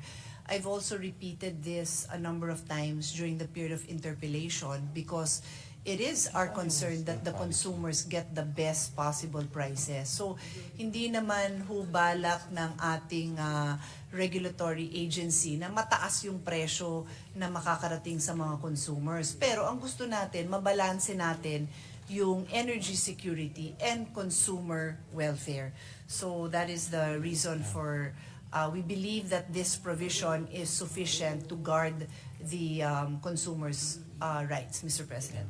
Mr. President, once again, thank you for the explanation. Mr. President, we saw the provision on consumer welfare, but consumer welfare is a very wide aspect, Mr. President. You can talk about service, you can talk about delivery of electricity. Pricing is just an aspect of consumer welfare, Mr. President. So to make it narrow, to make sure that from step one, because this is actually step one, Mr. President, this is actually where electricity will begin.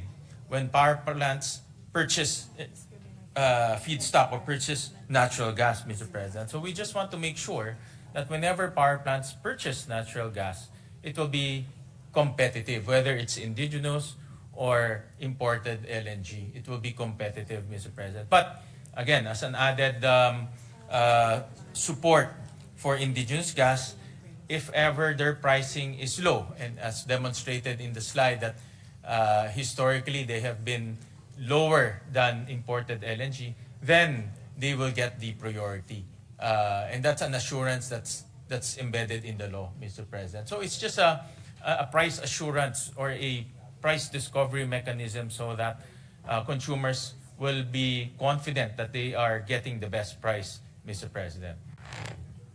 Mr. President, just a clarification while we are in a lull moment. Mr. President, may we know the importance from the proponent, the importance of adding the word quote-unquote bidding and the lack of mention of it. What will happen?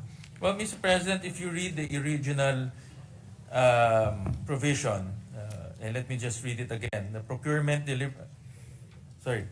and utilization of indigenous natural gas, including without limitation by gas-fired power plants, shall be prioritized over imported natural gas, Mr. President.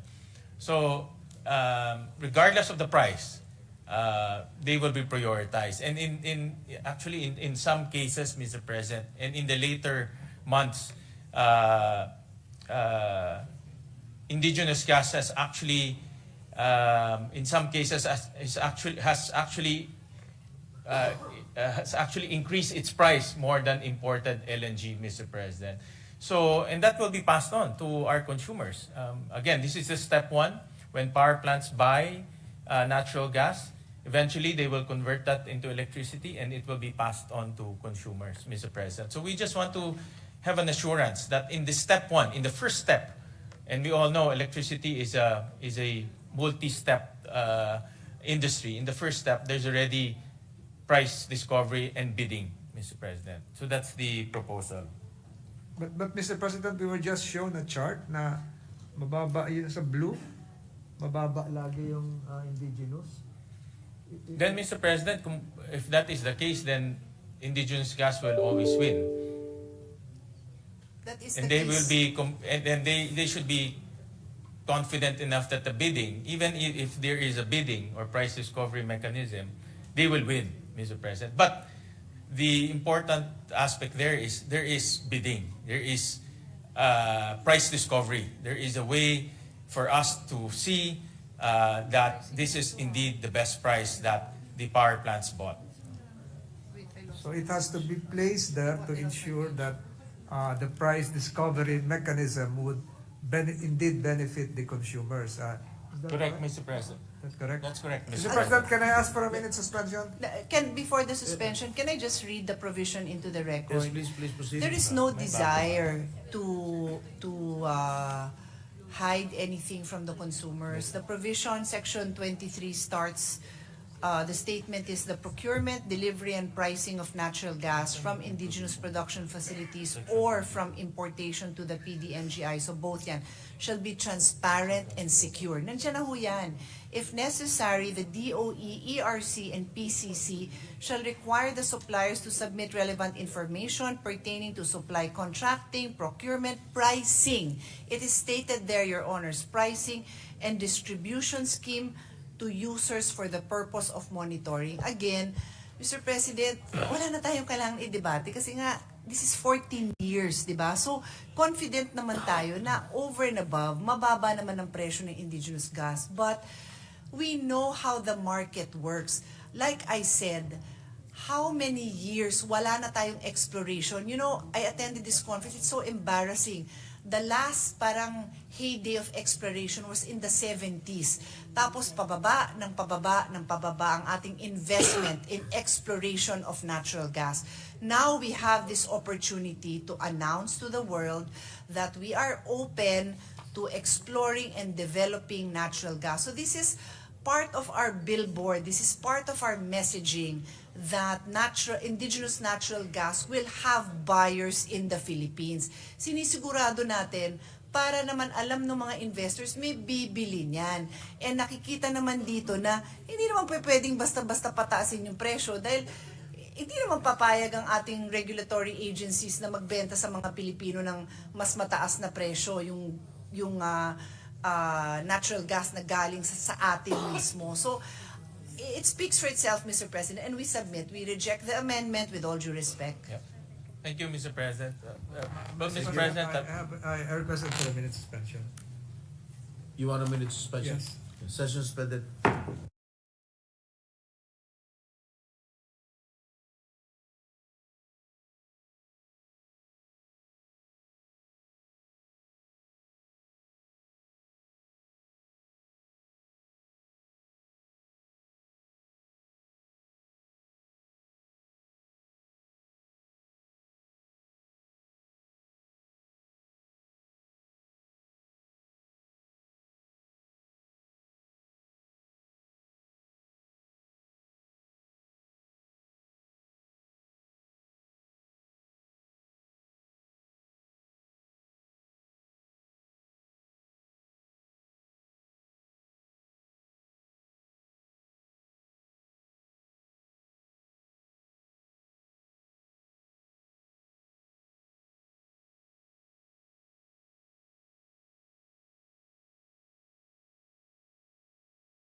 President, I move that we suspend consideration of Senate Bill number 2793. Is there an objection? There being none, motion is approved. Mr. President, I move that we consider proposed Senate Resolution 1209. This is the resolution congratulating and commending the Senate Sentinels, the champion team of this chamber. I so move, Mr. President. Any objection? There being none, motion is approved. Consideration of proposed Senate Resolution number 1209 is now in order. The Secretary is directed to read the title of the resolution. Resolution congratulating and commending the Senate Sentinels for winning its second consecutive championship at the UNTV Cup Executive Face-Off. Mr.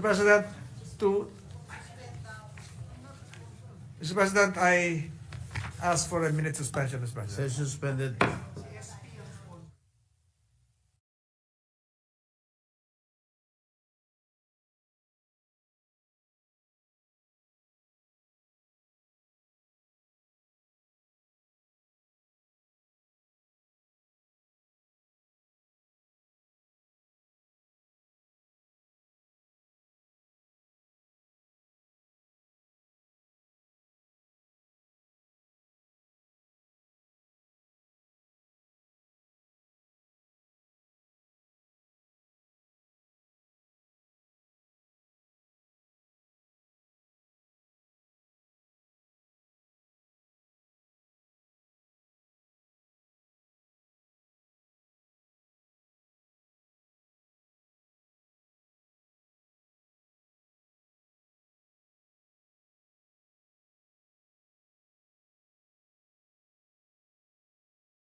President, Senator Bongo will deliver a sponsorship speech. The Senate President would like to insert into the records his sponsorship speech, Mr. President, but let me add a short manifestation, Mr. President. Just for the record, we are gathered here to give support and recognition to our own Senate basketball team, Sentinels basketball team, with several athletes coming from this chamber: Senator Joel Villanueva, Senator Bongo, and the Department of Education Secretary as the team captain, if I'm not mistaken, and the Senate President Pro Tem as the chief sponsor and cheerleader cum manager of the said team, Mr. I was not informed, Mr. Majority Leader. Mr. President, this is not just a victory for the Senate. It is not just a recognition for all our legislator athletes, but it is the testament to the spirit, dedication, and teamwork that define this team, and indeed all of us here in the Senate. So our team, the Senate Sentinel, faced formidable opponents.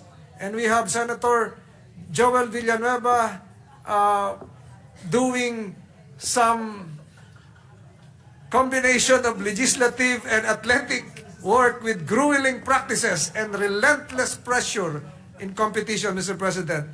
But as they just do in the legislative halls, they meet every challenge with resilience, determination, and unwavering commitment to excellence. Kaya po, Mr. President, atin po sigurong hindi lang palakpakan, kung hindi bigyan ng walang tigil na pagsaludo ang ating mga kasama sa Senado, kabilang po ang mga empleyado ng Senado na bahagi ng team na ito. They have shown that success comes not from individual talent alone, but from unity, teamwork, and shared passion. Kaya, Mr. President, allow me to be a co-sponsor likewise of Senate Resolution number 1209, congratulating and commending the Senate Sentinels. Mr. President, Senator Bongo, the main sponsor, would like to deliver his sponsorship speech as well. I move that he be recognized. Senator Bongo is recognized. Mr. President, as chairman of the Committee on Sports, it is with great pride and honor, and I co-sponsor the resolution commending and congratulating the Senate Sentinels for winning its historic back-to-back championships in the UNTV Cup Executive Face-Off. First time po ito na back-to-back sa Executive Face-Off. Mr. President, the UNTV Cup Executive Face-Off is more than just a game of basketball. It is an annual charity league in the Philippines where government agencies come together not just to compete in the sport of basketball but also to contribute in noble causes. Through this league, we show that government service extends beyond our usual duties as it reaches to our communities, providing support and hope to those in need. Maraming salamat po sa UNTV, kay Sir Daniel Rason, at sa lahat po ng organizers. I would like to congratulate our team, the Senate Sentinels, which is composed of senators, Senate staff, and employees for defeating the AFP Cavaliers with an impressive score of 74 to 62, led by players like Senator Joel Villanueva, former Senator and now Secretary Sani Angara, and team members. Panoorin muna natin, sandali. Yan. Senator Angara has it.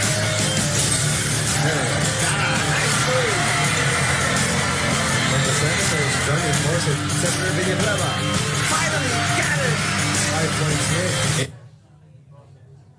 Sandali. Open the court into a 3-ball. Senator Bongo with 2 3-point baskets. Just like that.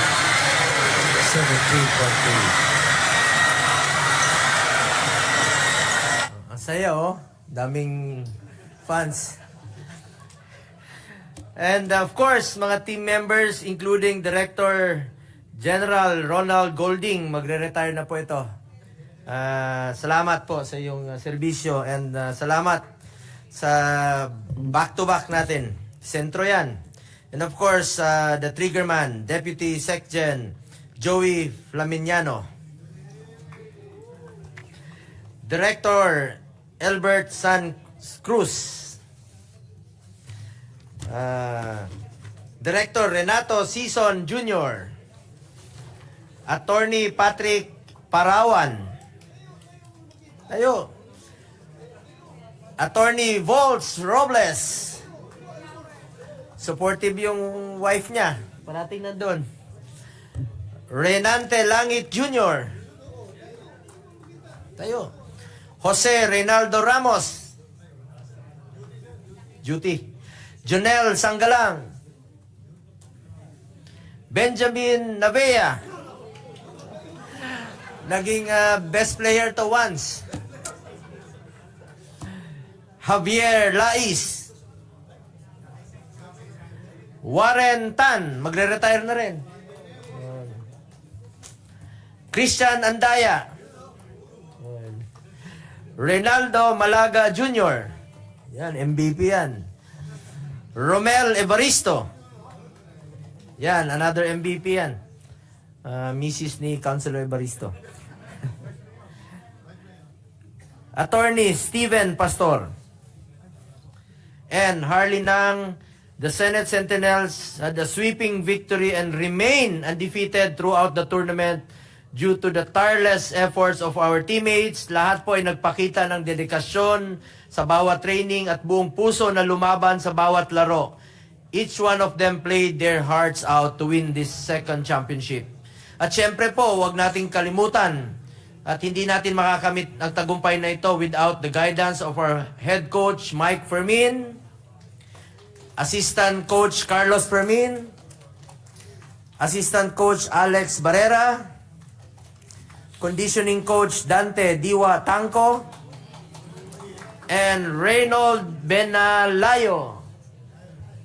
Further, would like to appreciate the efforts of the support staff who have had contributed significantly to this success. Of course, isa-isahin ko rin po ang pasalamatan. Present yan parate. Michelle Torres, Rhea Joy La Dublan, Jeffrey Magtoto, Mark Rendal, and Mateo Sarco Jr., along with the medical staff who made sure that we are all equipped and fit to play.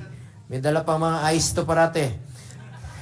Doktora Laila Celino, Bianca Marie Dato, Richardinho, and Anthony Abelita. At nagpapasalamat rin po tayo sa mga Senate offices na tumulong financially para sa pangangailangan ng team at sa mga kasama natin dito sa Senado. Maraming salamat po sa inyo. At Senate President Pro Tempore, alam kong galante po kayo. And of course, Senate Majority Floor Leader Tol Tolentino, another galante. Senate Minority Leader Senator Coco, salamat. Senator Risa, Senator Win, Senator Nancy, sa lahat na nandito sa floor ngayon. Salamat po.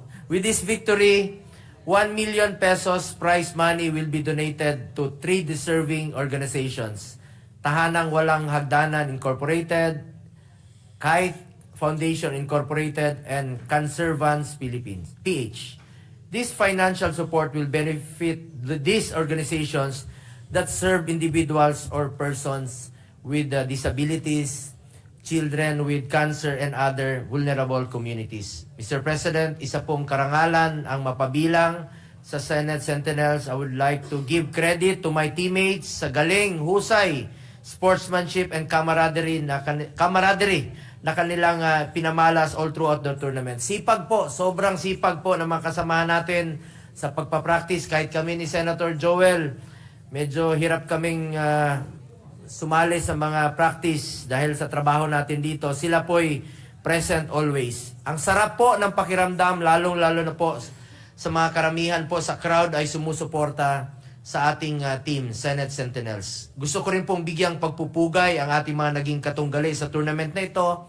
AFP Cavaliers, GSIS Furies, OP Executives, SSS Kabalikat Pension Boosters, COMELEC Fast Trackers, DOJ Beacons Executives, Ombudsman Graph Busters, Judiciary Magis, and DFA Diplomats.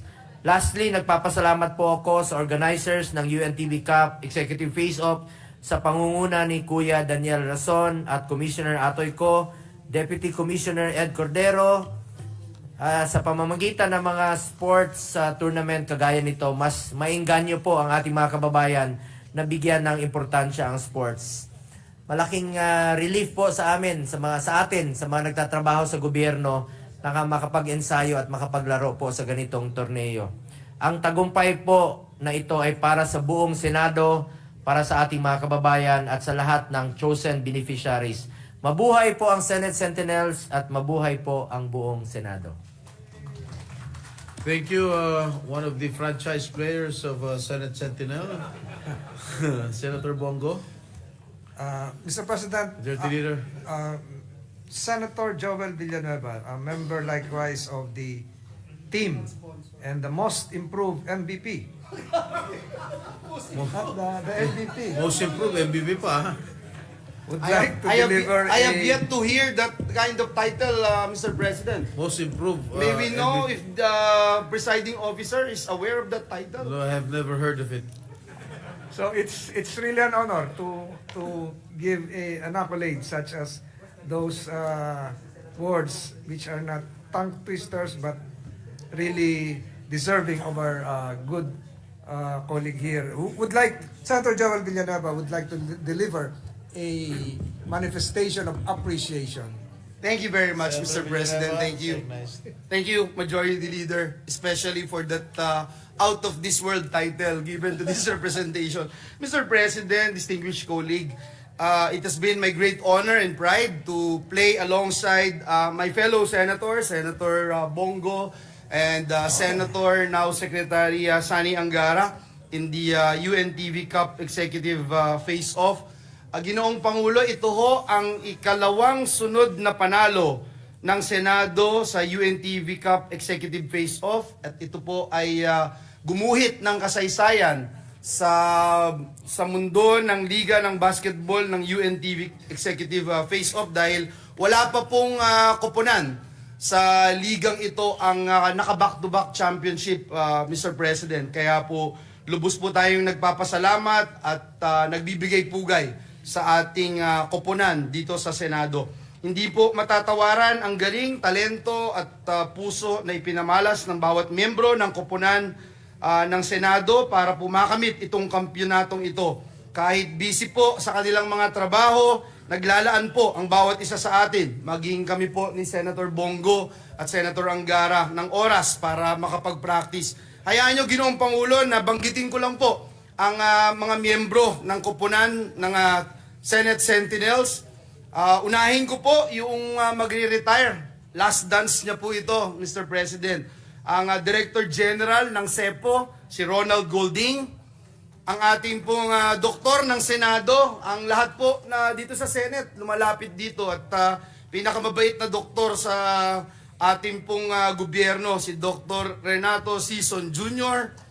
Mula po sa LCMS, si Attorney Albert Cruz. Mula po sa office ni Senator Jinggoy Estrada, na most likely magbibigyan ng bahay at lupa sa San Juan, si Attorney Patrick Parawan. Mula po sa office ni Senator Tulfo, si Director Jonel Sanggalang.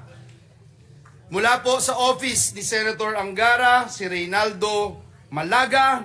Mula po sa office ni Senator Lapid, na bibigyan ng kalahating bala, si Benjamin Navea. Mula po sa Library Service, si Christian Andaya. Mula po sa OSA, ang retiring na nakikita po natin dito sa gilid ng session hall palagi.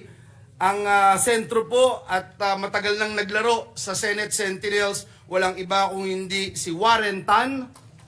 Mula po sa office din ni Senator Angara, si Javier Lais. Mula po sa office ni Senator Mark Villar, si Attorney Mark Steven Pastor. Mula po sa office ni Senator Revilla, ang aming MVP din, si Romel Evaristo. Meron din pong inilaan si Senator Revilla na bahay at lupa sa Bacoor. Kaya po mag-e-enjoy si Konsehala at dating Vice Mayor ng Bacoor, na asawa po na ating kasama si Romel. Mr. President, mula din po sa OSAA, si Jose Reynaldo Ramos, ang ating pong Deputy Secretary General ng Commission on Appointments, ang aming triggerman, si, muntik ako nang sabihin, Senador Joey Flaminiano. At syempre, yung ating mga kasamahan sa medical team, si Dr. Laila, si Bianca, si Richard Dino ng MDB. At syempre, yung pinakamahalaga po sa akin, yung physical therapist ng Senado, Mr. President. Sa lang iba kundi si Anthony Abilita. Of course, si Rhea and Michelle, maraming salamat po sa inyong lahat. Mr. President, few weeks before the championship game, alam nyo naman ho yung pinagdaanan natin. Pinagbawalan po tayo ng doktor na maglaro, pero buti na lang nandyan po si Anthony para makalaro pa rin ho tayo. At gusto nating batiin din ang miyembro ng Senado na kasama sa Mythical 5 na magdadagdag ng bonus. Walang iba kundi si Senator Christopher Bongo. Ayan po. Si Senator Bato daw po ay nasabihan lang na magdo-donate, umalis na. Ayun po. Nagbabalik. May dalang duffel bag. Mr. President, nagpapasalamat din po tayo sa ating coach, ang ating head coach, Mike Fermin, assistant coach, si Tata Fermin, sa ating pong mga kasamahan na talagang nagsakripisyo para maging matagumpay ang Senate Sentinels. Of course, kay Kuya Daniel Razon ng UNTV Cup for this very impressive hosting of the games. Likewise, would like to congratulate and commend the AFP Cavaliers for giving us a good fight. Mr. President, last but not the least, may I just point out that the cash prize of 1 million pesos will benefit Tahanang Walang Hagdanan, a rehabilitation and skills training center which aims to uplift the lives of persons with disability, the Kite Foundation, whose goals are to improve the quality of life of hospitalized children with cancer and other chronic illnesses, and Cancervants Philippines, an organization advocating for child cancer awareness. Last but not the least, Mr. President, we'd like to thank the leadership of the Senate, kay Senate President Chis Escudero, kay Senate President Pro Temp Jinggoy Estrada, kay Majority Leader Francis Tolentino for your unwavering support, and the whole Senate community for cheering and praying for us. Maraming salamat, Ginoong Pangulo. Mabuhay ang Senate Sentinels. Mabuhay po ang Senado. At muli, maraming salamat po sa inyong lahat. God bless us all. Thank you. Thank you, Senator Joel. Senator Joel, meron lang ako isang katanungan. Because I have been scouting players all over the Philippines. Meron ba ako makakuha dyan para sa San Juan Knights? Depende daw po yan sa negosasyon, sabi ni Senator Bongo. Si Senator Bongo and this representation will play for San Juan pro bono, Mr. President. All right. I already mentioned Mythical 5, Mr. President. I think San Juan Knights need the services of Senator Bongo. You have to go to the procedure also. You have to... There's no VIP tryouts, treatment. There's no I VIP agree. treatment. I agree, Mr. President. You have to try out daw. Thank you. Anyway, Majority Floor Leader, the Chair would also like to insert the records his sponsorship speech. Thank you to our very generous Senate President Pro Tempore. Mr. President, Wala pa ako sinasabi Mr. President, no member wishes to interpolate or propose amendments to the measure. I move that we adopt proposed Senate Resolution 1209, subject to style. Mr. President, so move. Is there an objection? There being none, proposed Senate Resolution number 1209, subject to style is hereby. Mr. President, all members likewise of this chamber present here should be made co-authors of this resolution. I so move, Mr. President. Any objection? There being none, motion is approved. Mr. President, I move for a minute suspension to enable the winning team as well as the members of the Mythical 5, the most improved MVP, to join you in the rostrum for a short picture taking, Mr. President. Maybe you can wait for the Senate President to go down to... Andyan. Session suspended. Tatago.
Mr. President, I move to resume the period of individual amendments with Senator Pia Cayetano as the main sponsor and the September 25, 2024 clean copy of the bill as the working draft with Senator Gatchalian as the interpolator. I move that they be recognized, Mr. President.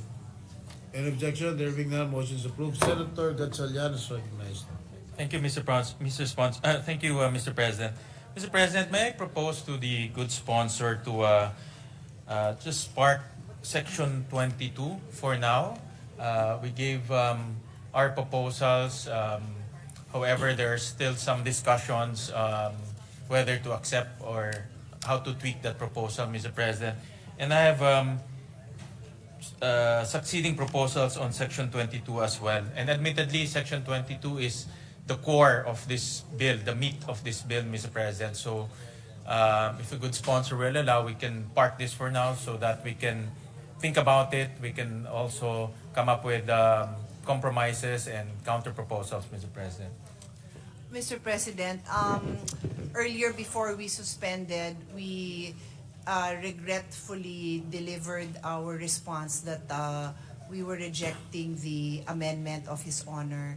But of course, in the interest of still finding a compromise, we had a fairly lengthy discussion. And unfortunately, Mr. President, as His Honor knows, this is the heart and soul of the bill. And this representation has made lengthy explanation, including the chart that we showed on the screen about how for the past 14 years, the price of indigenous natural gas has been extremely competitive. It has mostly been on the low side. We reiterated the provisions that are currently in the bill, and it is our position that this is necessary because we want to really promote indigenous natural gas, and the only way we can do that is to really ensure that when we develop the industry, there will be buyers for indigenous natural gas. And this is not a scenario, this is not something we're inventing. Aggregation is very common in many countries, and doing this is really the answer to our ensuring energy security for the country, Mr. President. So that is our position. If His Honor at the end of all this still has additional proposal, it is my duty to always listen to my colleagues, but for now, this is the response, and we are rejecting that proposal, unfortunately. Thank you for the reply, Mr. President. And Mr. President, I heard the arguments of the good sponsor, Mr. President, and if she will allow, we can table this for now, the entire Section 22, and I will submit to her. Actually, I've already submitted to her our proposal, but we can also submit some counter proposals, and just to give us some time to think, Mr. President, and also not to belabor the point, Mr. President. Are we going to deliberate it after all the Well, as far as amendments? this representation is concerned, there is no counter proposal coming from us. It has already been rejected. So if His Honor wants to work on it, of course, I will entertain, but I've officially rejected the amendment already, Mr. President. Well, Mr. President, if that is the case, Mr. President, unfortunately, I am of the opinion that this is a very important proposal to make sure that we can deliver the lowest price to our consumers. Mr. President, we took a look at, personally, I took a look at the entire repercussions of this proposal, Mr. President, and this provision will impact our consumers directly. So we thought about this, and we carefully analyzed the provision in this bill, Mr. President. Unfortunately, our proposal is to have transparency from the onset so that we can assure our consumers, we can tell them that they will get the lowest price possible, Mr. President.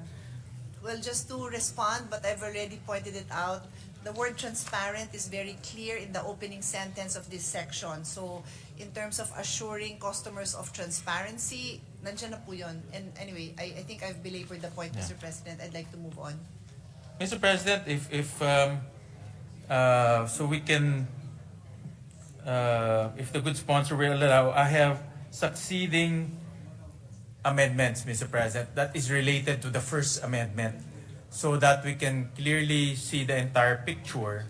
May I propose that amendment? And if the good sponsor still feels that that amendment is unacceptable, then we can vote on the entire amendment, Mr. President, because it's all interconnected so that I will not make one amendment after the other, if the good sponsor will allow that. May I know from the sponsor what page did we finish your last amendment? My last amendment, Mr. President, is on page 21. I think that's the last one I read. Page 21, the last one I read, which was already approved. Mr. President, my amendment is on page 19, So line this is an 18. Anterior amendment. Anterior amendment, Mr. President. All right, please proceed. Mr. President, I'll read my other amendments because it's all interconnected. And we can decide on that later on. On page 19, in the same line 18, delete the phrase over imported natural gas. On the same page, in line 20, after the word supply, delete the word administrative. On the same page, in line 21, delete the phrase or any other arrangement allowed by DOE. On the same page, delete the paragraphs from lines 22 to 25. And on page 20, these are all interrelated, Mr. President. On page 20, on page 20, line 2, before the word indigenous, insert the phrase power from. On the same page, line 2, replace the phrase in the generation, transmission, distribution, and supply of power with the phrase over power from the other conventional energy sources whenever the price of power from indigenous gas is equal to or lower than power from conventional energy sources. And on the same page, in lines 4 to 7, delete the phrase, this includes requiring electricity suppliers to source a portion of their energy supply from power plants that use indigenous natural gas and determining the appropriate minimum percentage of the power generation mix that should be supplied by natural gas power plants that use indigenous natural gas. So those are my amendments, Mr. President, on Section 22, Mr. President. And it's all interconnected, Mr. President. Thank you for that, Mr. President. We reject those amendments. The provision that we have approved is the provision that is acceptable to this committee, and unfortunately, NDOE, in consistent with our objective of pursuing energy security and the best prices for the consumers, Mr. President. We feel that the provision we have is sufficient to cover consumer welfare and competitive prices, which I know is the goal of His Honor, Mr. President. Senator Win.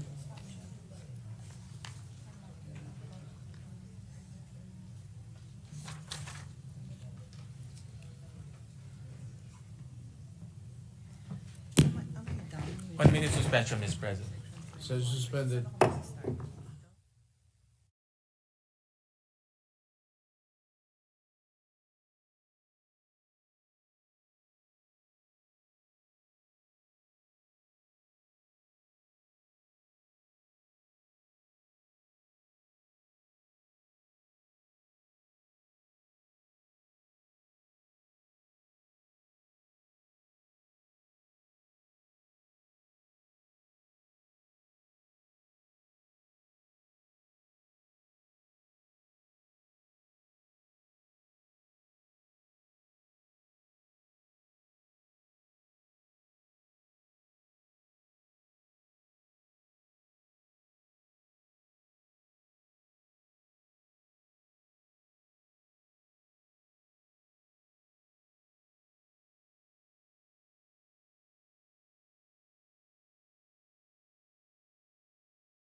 page 21, or sorry, 28, but if his, sorry, page 21, does His Honor have anything, any prior amendment?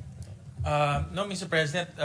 So we will, just to clarify, so we will park section 22 first, Mr. President.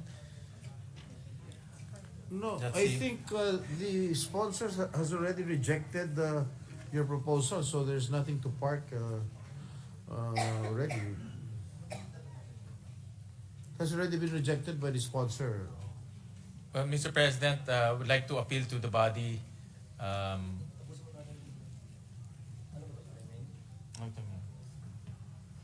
Session suspended. Suspension.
President, the parliamentary status is I have a pending appeal to the good sponsor on accepting the several amendments that I proposed earlier on Section 22.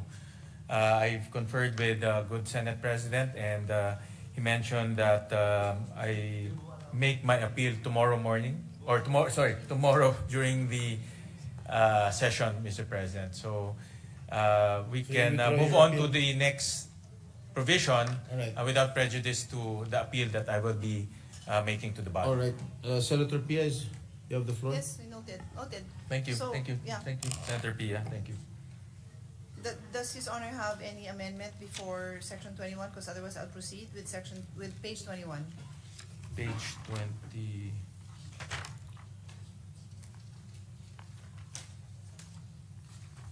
Page 21. We have on page 21, Mr. President. On page 21, line 9, after the phrase act, insert the... Before His Honor proceeds, my last amendment was, I deleted, did you take note of that, just so your amendment takes that into consideration? Deleted uncompetitive and replaced it with anti-competitive.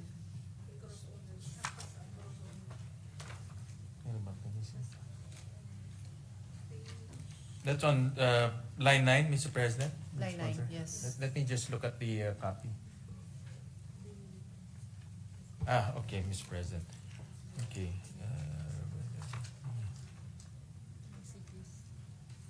Mr. President, this is a different proposal, Mr. President, and with the permission of Okay, the good please proceed. sponsor. Yeah, let me just propose it. In line 9, after the phrase acts, insert the phrase provided that the separate business entities shall be established for each PDNG facility or activity, provided further that owners and operators of LNG storage and regasification terminals shall be prohibited from owning an interest in TPA conventional transportation system and vice versa. So move, Mr. President. What does the sponsor say? Can we get the rationale of His Honor? Well, Mr. President, it's by allowing the LNG owners of storage and regasification, and at the same time, owners of the pipelines, the conventional transportation systems. The pipelines will only be one, just like NGCP, that it's only one. But if it owns the source of the LNG, then obviously he has the power, or that entity has the power now to dispatch LNG from his own assets or from his own storage and regasification terminals. That's why in the case of power, NGCP is prohibited from owning power plants and also distribution utilities because it's a natural monopoly. And at the same time, it's also the system operator. It traffics where supply and demand should meet. So in this case, we're also applying the same concept to pipelines, or what we call here conventional transportation systems, Mr. President. So that's the rationale, Mr. President. Noted. I mean, it's suspension. I just have to study this. Session suspended for a minute.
Mr. President, there's also a first proviso, Mr. President, and the first proviso is simple.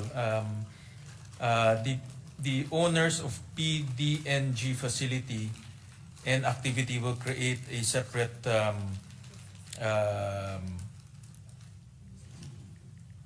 business entities.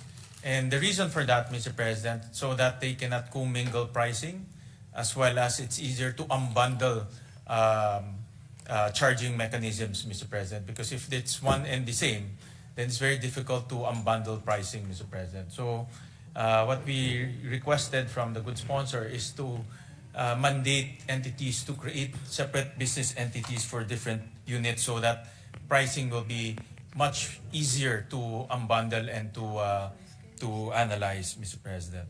So that's the first proviso.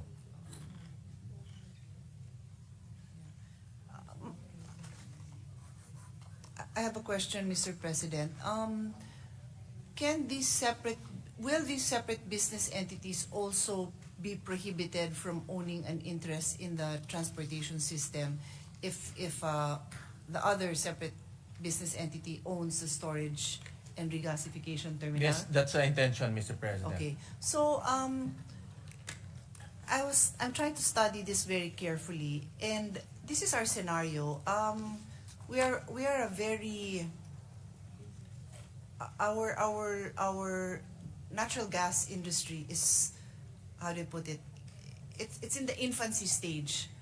So currently there is a regasification and storage terminal being built, and so if we now will pass this, then this investor in the storage and regasification has to wait until an investor decides to build a transportation facility. It will delay these projects, Mr. President, because we are really in the infancy stage. I understand what His Honor is trying to prevent. You know, we don't want a monopoly, that no one can come in because there's only one player. But we're in the infancy stage, and the transportation is almost like an accessory to the storage business, because they'll have to find other investors, and then, you know, it's not as if we have so many people investing in this. There's a line for people to invest. There's so many people who want to.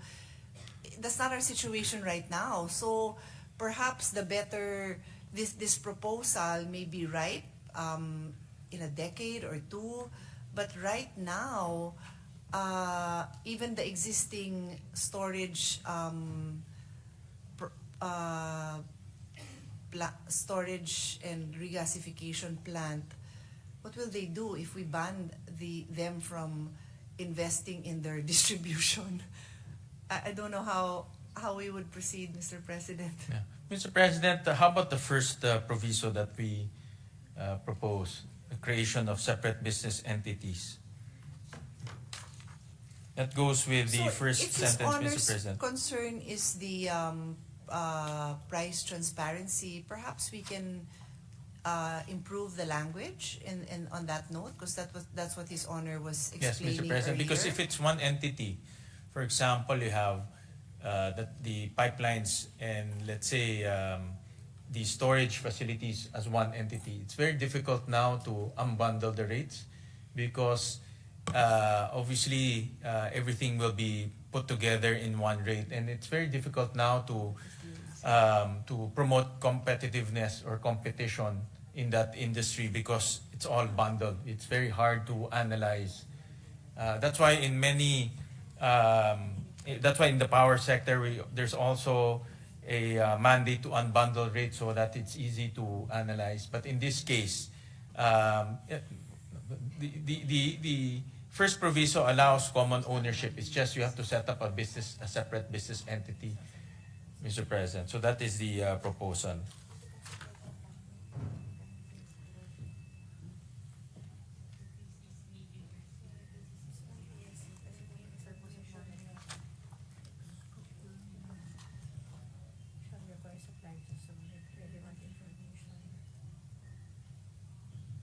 Okay. Mr. President, I'll bring His Honor's attention back to the provision that we were debating for quite some time earlier today, entitled Natural Gas Supply. It says there that if necessary, the DOE, ERC, and PCC shall require the suppliers to submit relevant information pertaining to supply contracting, procurement, pricing, and distribution scheme to users for purpose of monitoring. So, this is where the unbundling can probably be elaborated on, if His Honor would like to make a proposal there. Because if that is the intention, no, that's why I appreciate His Honor explaining the rationale, because I'm also trying to find where we can include that. I don't know if it is necessary for them to have separate business entities. In my mind, those are corporate options. They might want to run as one entity for various reasons, administrative, for tax purposes. I don't know. I can't give an answer as to. I cannot offhand say that we will. I cannot accept that amendment just because there may be repercussions that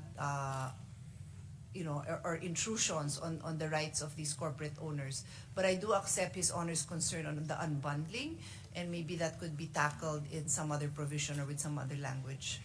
Mr. President, if the good sponsor thinks that the power that we incorporated in Section 2 to DOE, and then we expanded it to ERC, then PCC, for purposes of monitoring, in her Honor's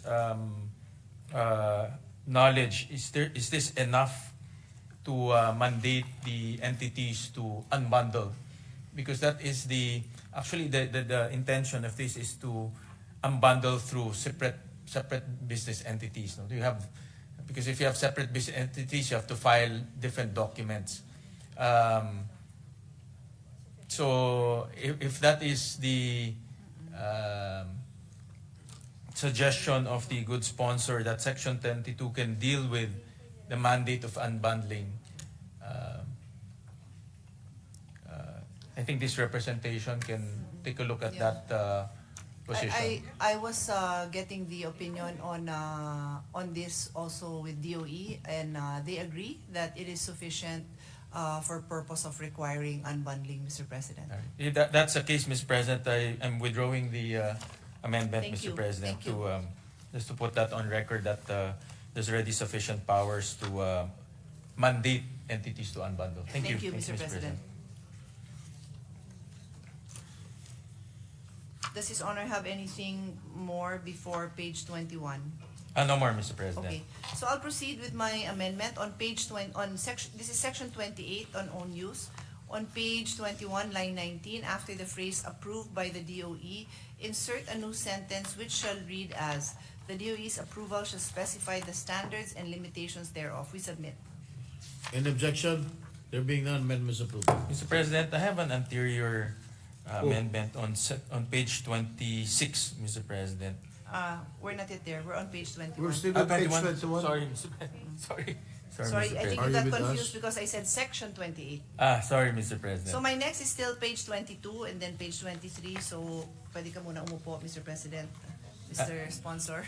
Wala na yan. On page Wala na nga. 22, line 6, after DOE, Remove that. insert a new sentence which shall read as, the DOE's approval shall specify the standards and limitations thereof. We submit, Mr. President. Any objection? There being none, amendment is approved. Thank you. The next one, Mr. President, is on page 23, line 10. Delete the phrase, the TPA permit holder of the PDNGI facility shall have the authority to release and market the same, and replace it with, the DOE shall have the authority to direct the release of the same. We submit, Mr. Any President. objection? There being none, amendment is approved. And on the same page, delete line 12 to 14 and replace it with, the procedure and criteria for the release shall be governed by the TPA code. We submit. Any objection? There being none, amendment is approved. Thank you, Mr. President. The next one is on page 24 after line 11, insert a new section which shall read as follows. Section 35, Safety Standards. The DOE, in collaboration with the NREB and PNOC, shall develop and implement safety standards of natural gas, including renewable gases, in order to address their unique properties and risks. This is an amendment of Senator Hontiveros. We submit and ask that the succeeding sections are renumbered accordingly. Any objection? There being none, amendments approved. Thank you, Mr. President. My next one is on page 26, line 4. Does His Honor, the gentleman from Valenzuela, have something before that? Page Yes, Mr. 26, President. line 4. Yes. Line 4, Mr. President. Delete at section 26, line 4. Delete the word "in" after the semicolon. So move, Mr. President. What does the sponsor say? Well, we accept in principle. It's just the word "and," and I also have that amendment, so we Okay. accept that. Okay. Any objection? There being none, amendments approved. Mr. President, I have more amendments on the same page. On the same page, after line 4, insert the following subsections and renumber the remaining subsections accordingly. Letter L, establish and maintain a decommissioning fund at the start of the PDNGI facility operation to be utilized for its decommissioning. Letter M, unbundle and make available to the public their unbundled rates and fees if applicable. Letter N, not engage in any anti-competitive behavior. Semicolon N. I so move, Mr. President. What does the sponsor say? Mr. President, I need a minute suspension to study the matter. Thank you. Session suspended.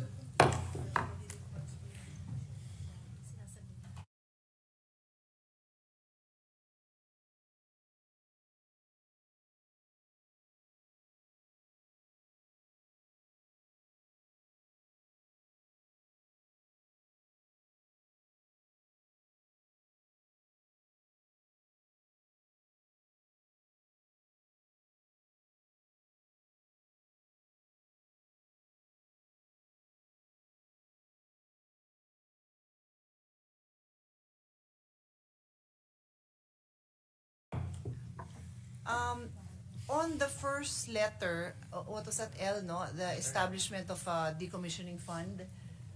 The only reason we did not accept that in the written submission is because it is already required by DNR. But we are very happy, subject to style, to say something to that effect. That, Okay, Mr. President. as provided by, I don't know if it's a DNR regulation or... Yeah, we can cite the regulation, Yeah, Mr. President. you We can. can Okay. do the research also and cite Okay. the subject to style. Okay, cite the because that is regulation. acceptable. The unbundling, there's just a discussion going on here on my right side with DOE. And then on the last one, we have a similar amendment. Well, it is yours, which we accept, Yeah. not engaging in anti-competitive behavior. So we also accept that. Thank you, So, Mr. Mr. President, there were 3 items enumerated. Were there letters? The first and the third are accepted. The second is still... So how will this section read? So I will ask for a suspension again because I will be so I can respond to the second item, which is All right. I'm not yet ready to respond to. Thank you. Thank you. Session suspended.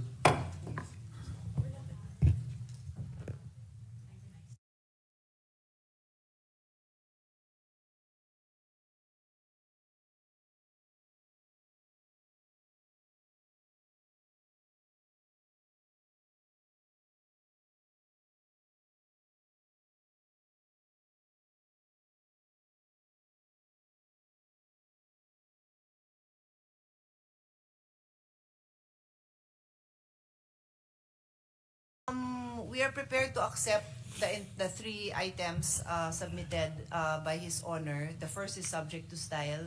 The second one on unbundling, I just want to give a reason why it initially was not included in those that we accepted kasi kinasuhan daw ang DOE Yes, oo. dahil dyan. But in principle, they're Walang okay legal- with it.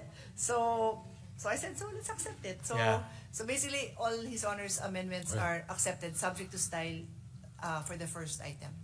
Okay, any objection? There being none, The amendments are approved. Thank you, Mr. Subject President. to Just to stand. add to that, Mr. President, that's precisely why we included the unbundling, is because of that case filed by the downstream oil players, because DOE released a circular to mandate them to unbundle, so that we will exactly know how much they purchase, how much is the transportation cost, how much is their profit take. But fortunately, it was struck down because there is no legal basis to that Okay. effect. So we're now putting the legal basis, Mr. President. Thank So you. Thank you. Thank you. Are there any more, Senator So- Gatchalian? On page 26, before the sponsor makes her own amendments. My next one is on page 26, line 11. So, Yeah, Mr. President, and it is I also your yeah. amendment. yeah, Mr. So- President, I think we have the same amendment to that effect.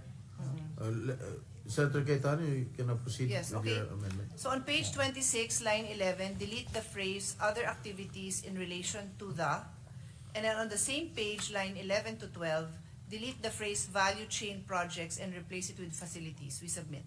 Any objection? There being none, amendments approved.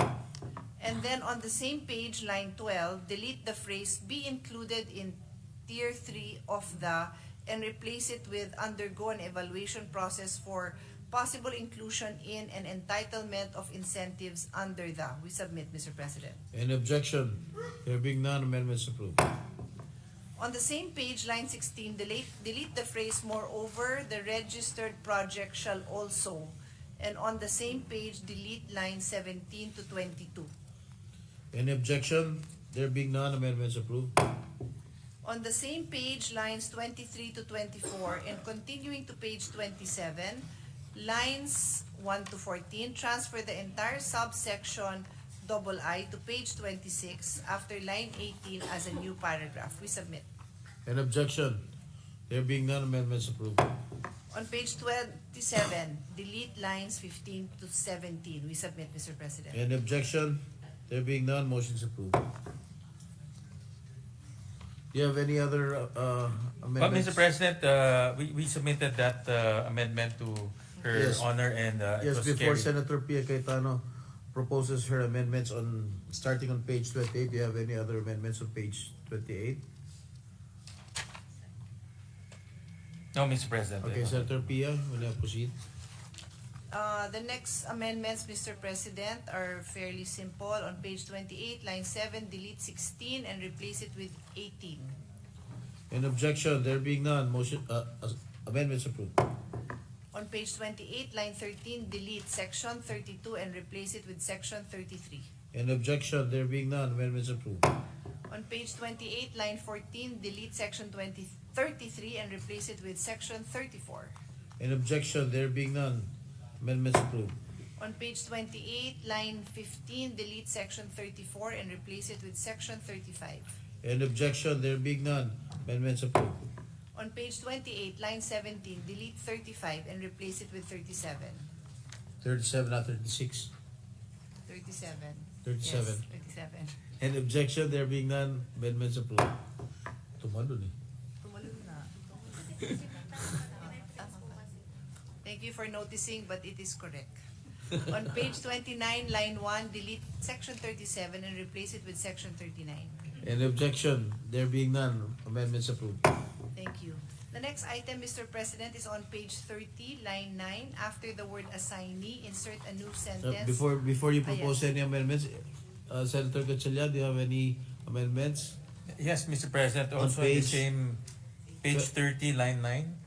Yes. Line 9? Yeah. This What is is yours. This is Ah, your okay. It's the amendment. same amendment, Mr. Okay, President. please proceed, Senator Pia. So on page 30, line 9, after the word assignee, insert a new sentence which shall read as, provided that this applies to sales of shares that would result in a change in control of the permit holder or its ultimate parent.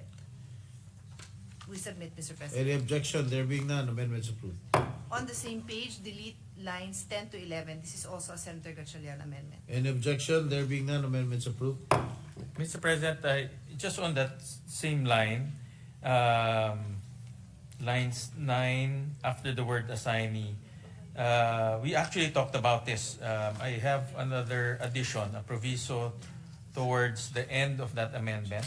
And the proviso reads as follows: provided further that the assignment or transfers shall not be allowed near the end of life of a PDNGI facility.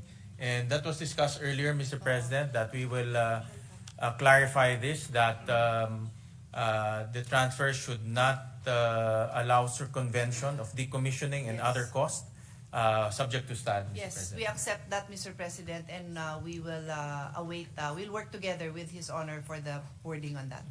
All right. Thank you, Mr. Okay. Mr. President. I, with the indulgence of the good sponsor, when she started earlier, I missed the first parts, Mr. Okay. President, and I have just a few items on the first parts, Mr. President. On line 16, page 2, line 16, delete the Page 2? page 2, Mr. President, because I missed the first parts, Mr. President. This is an Anterior. Yeah. Okay. I thought the proposed amendment came from the proponent. Came from? Yes, Mr. President. Came from whom? From the proponent, Mr. The proponent. Okay.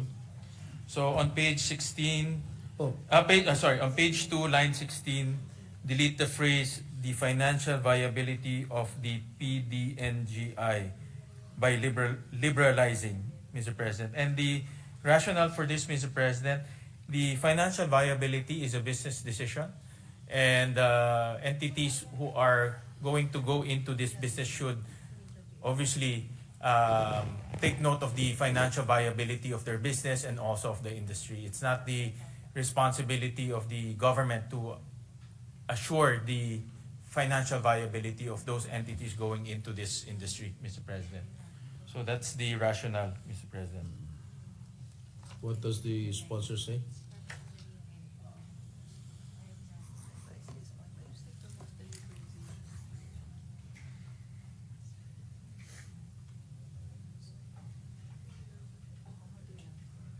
I am studying it, Mr. President. I need a minute. Thank you.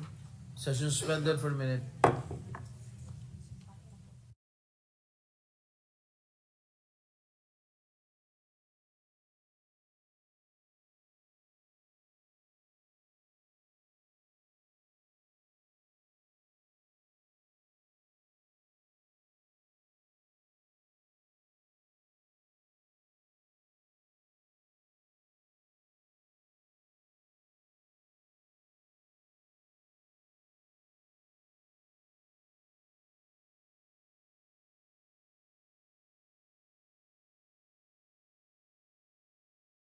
Mr. President, we initially rejected this because it is really our belief that we need to promote that environment where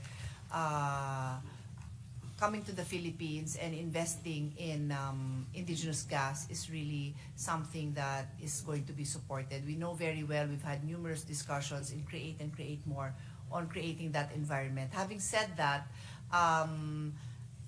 we understand His Honor's concern, and although we stand by that principle, I'm just happy to accept it because it's not really a big, it's just a declaration of policy. So you're And accepting the amendments? yes, in the hope that His Honor will not have any more. Mr. President, just a minor amendments, Mr. President. We will Accept it, we will without act on the- conditions. We will act on the amendment, your proposed amendment. Is there an objection? There being none, the proposed amendment has been accepted by the sponsor. An objection? There being none, amendments approved. Thank you, Mr. President. Mr. President, on the same page in line 18, after the word attaining, replace the phrase fair prices for all stakeholders with the phrase low-cost energy prices pursuant to Republic Act number 7638 or the Department of Energy Act of 1992. And this is for consistency purposes because in RA 7638, it calls for low-cost energy price, Mr. President, as one of the core mandates of the DOE, Mr. President. So just for consistency purposes, Mr. President. We will wait for the reply of the sponsor. Yes, I need a minute, Mr. President. Yes. Session suspended.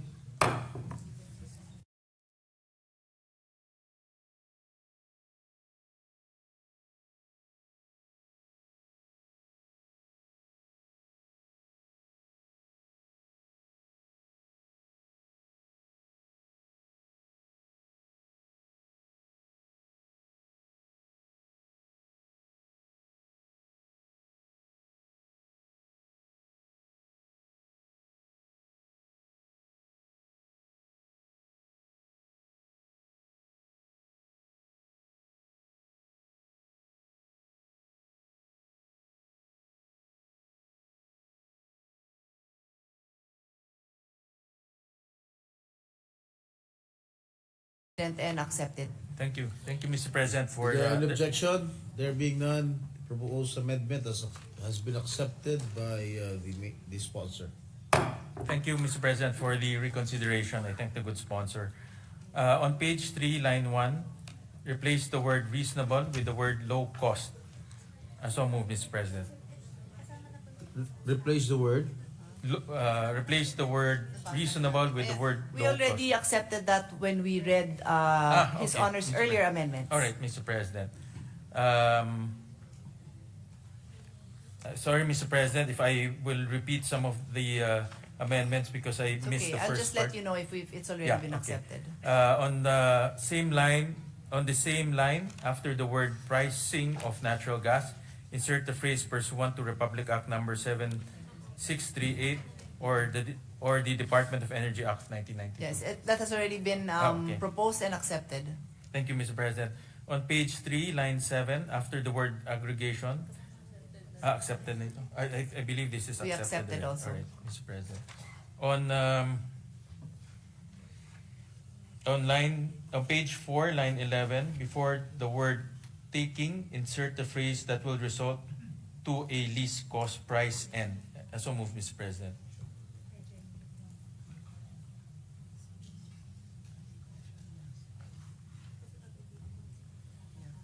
So, Mr. President, that one was rejected for the reasons I have been explaining earlier about the importance of looking at the bigger picture, looking at the long term, knowing that the indigenous gas has been lower by far over the span of many years. So the assurance that the exact specific lease cost as proposed by His Honor would be the determining factor. We cannot accept that, Mr. President.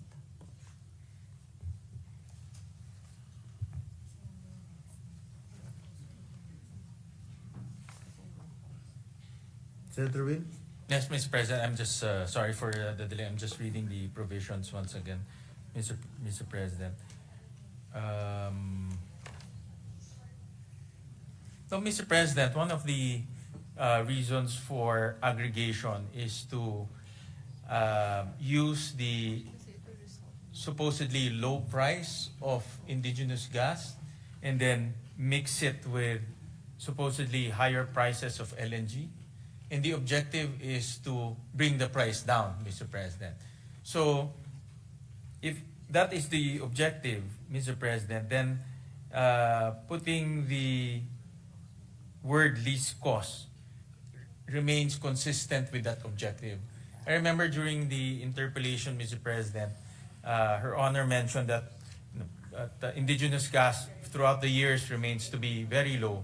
And one of the ideas or one of the concepts of aggregation is to mix it with imported LNG because imported LNG supposedly is much more expensive. No? And the goal there of mixing or aggregating in this sense is to achieve low cost or least cost for the consumer, Mr. President. So the proposal just assures the consumer that aggregation will lead to least cost, Mr. President, because that's actually the core idea of why we are aggregating, Mr. President, is to take advantage of the low price of indigenous gas, Mr. President. And that's also the concept of aggregation in other jurisdictions, Mr. President, to take advantage of the low cost of supply and mix it with imported supply so that we achieve on the average a competitive price for our consumers, Mr. President. So it's just formalizing that idea, Mr. President, into this provision, this proposal, Mr. President. So it's not deviating. This is only insofar as aggregation, Mr. President. So we're not talking about the prioritization as what we have discussed earlier in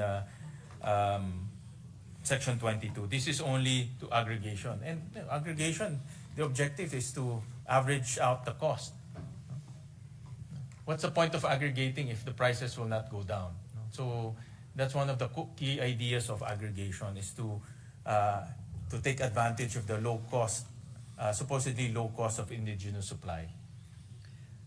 His Honor is not incorrect, no? But when you look at the bigger picture, the purpose of aggregation is lower cost and also securing a stable natural gas prices, because the prices, as I have shown with imported LNG, fluctuates a lot.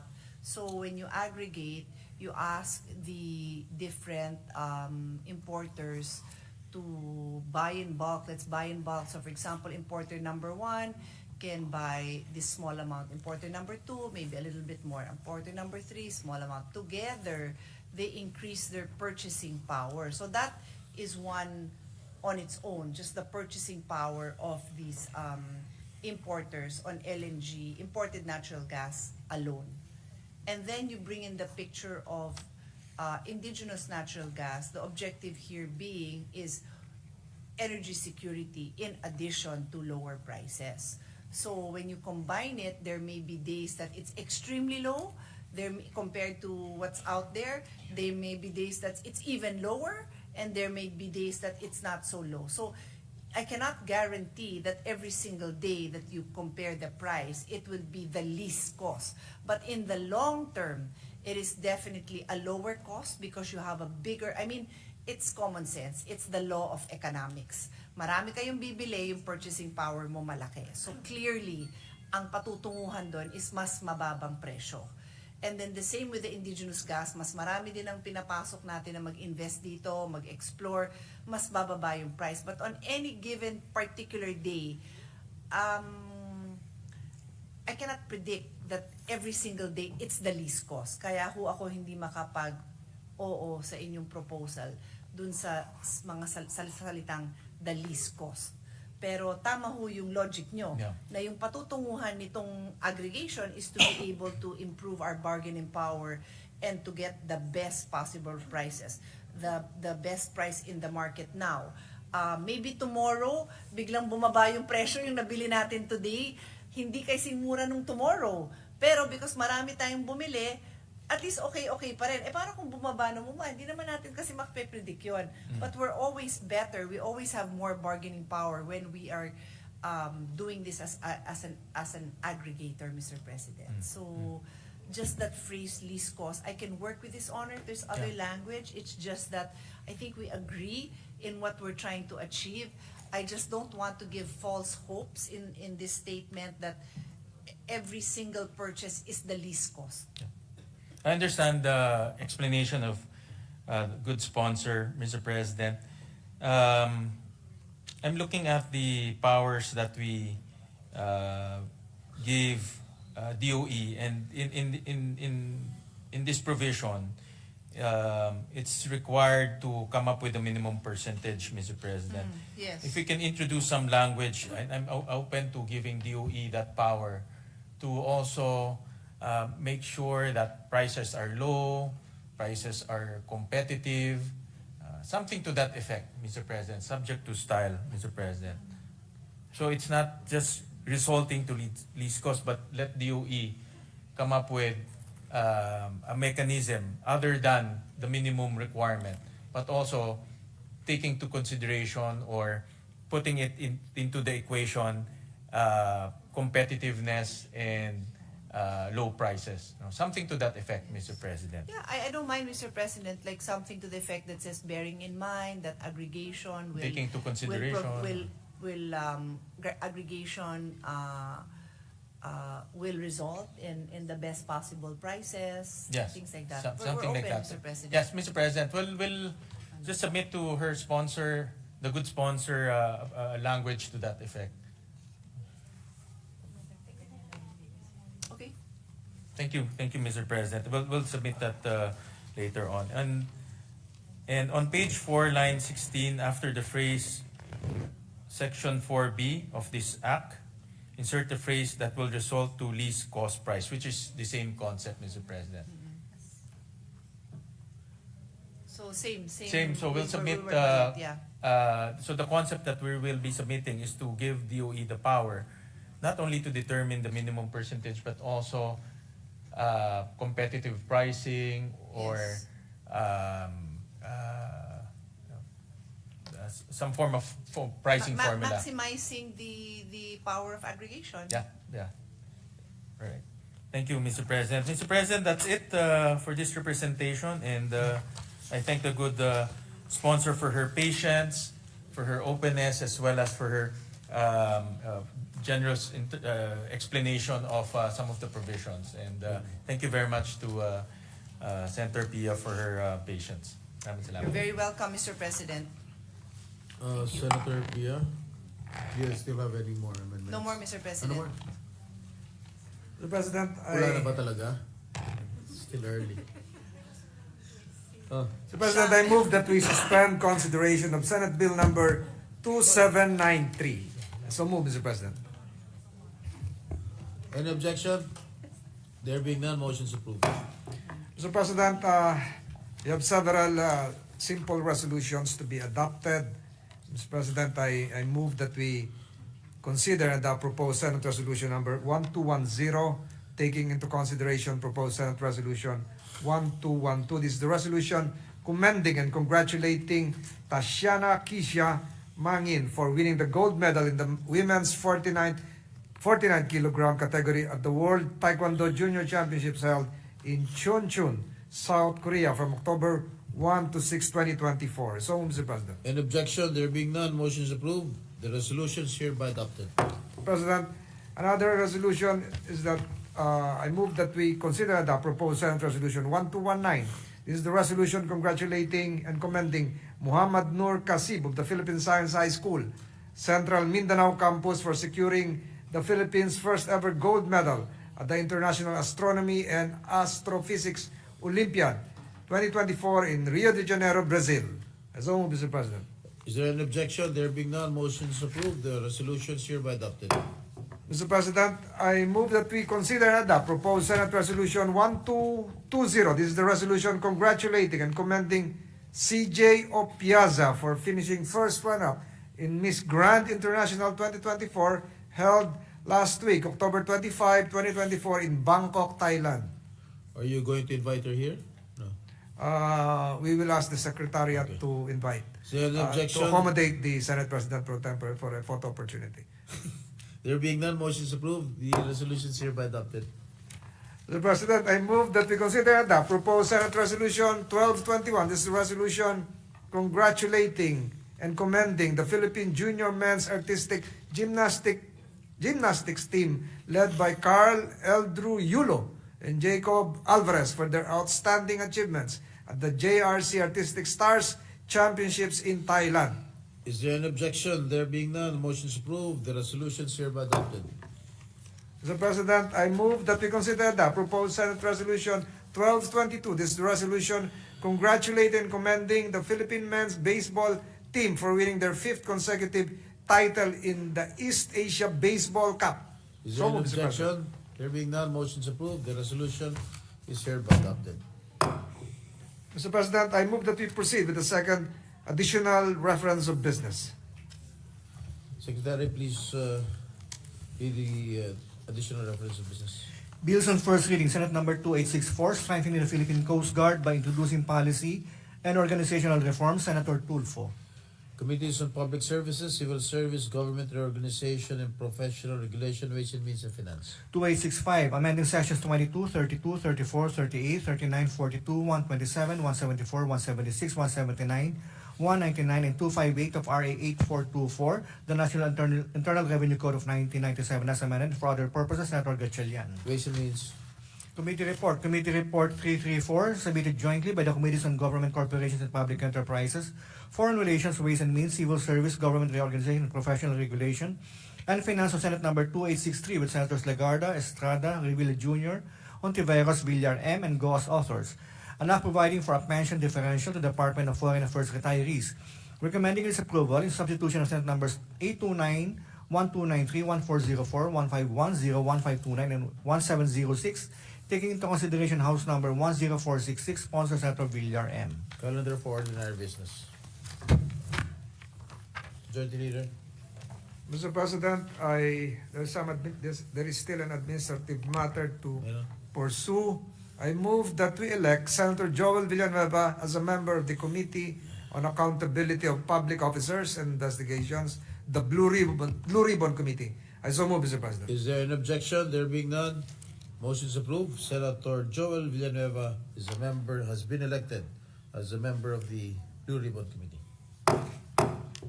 Mr. President, I move that we adjourn the session until 3 o'clock in the afternoon of Tuesday, November 5, 2024. There an objection? There hearing none. There being none, session is adjourned until 3 o'clock in the afternoon of November 5, 2024. Thank you, Mr. President.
In case of emergency, this is the plenary hall exit plan. For guests situated at the rostrum, the nearest exits are at the north and south rostrum. For occupants at the first floor and front rows of the VIP gallery, the north, south, and main entrance exits are available. For occupants at the VIP gallery, the main entrance and north and south VIP exits are available.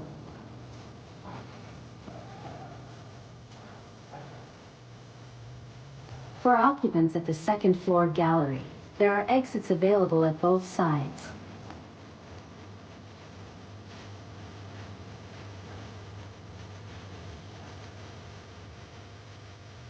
For occupants at the third floor gallery, there are available exits at the east and west sides.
Thank you.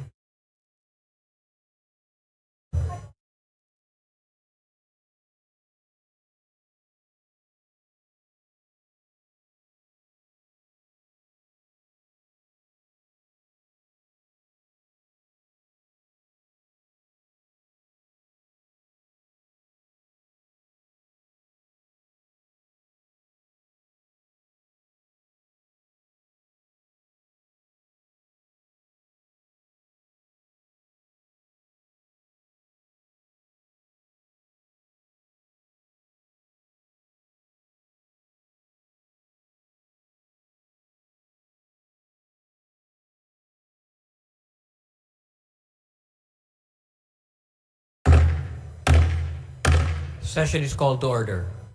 All please rise for the Philippine National Anthem.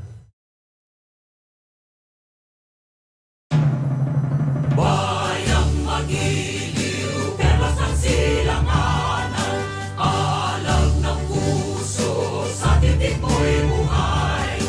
Lupang bundok sa simoy at sa langit mong paghaw, ay nilang ang tula at awit sa paglayang minamahal. Ang kisap ng watawat mo'y tagumpay na nakikinig, ang bituin at araw niya kailan pa may magdidilim.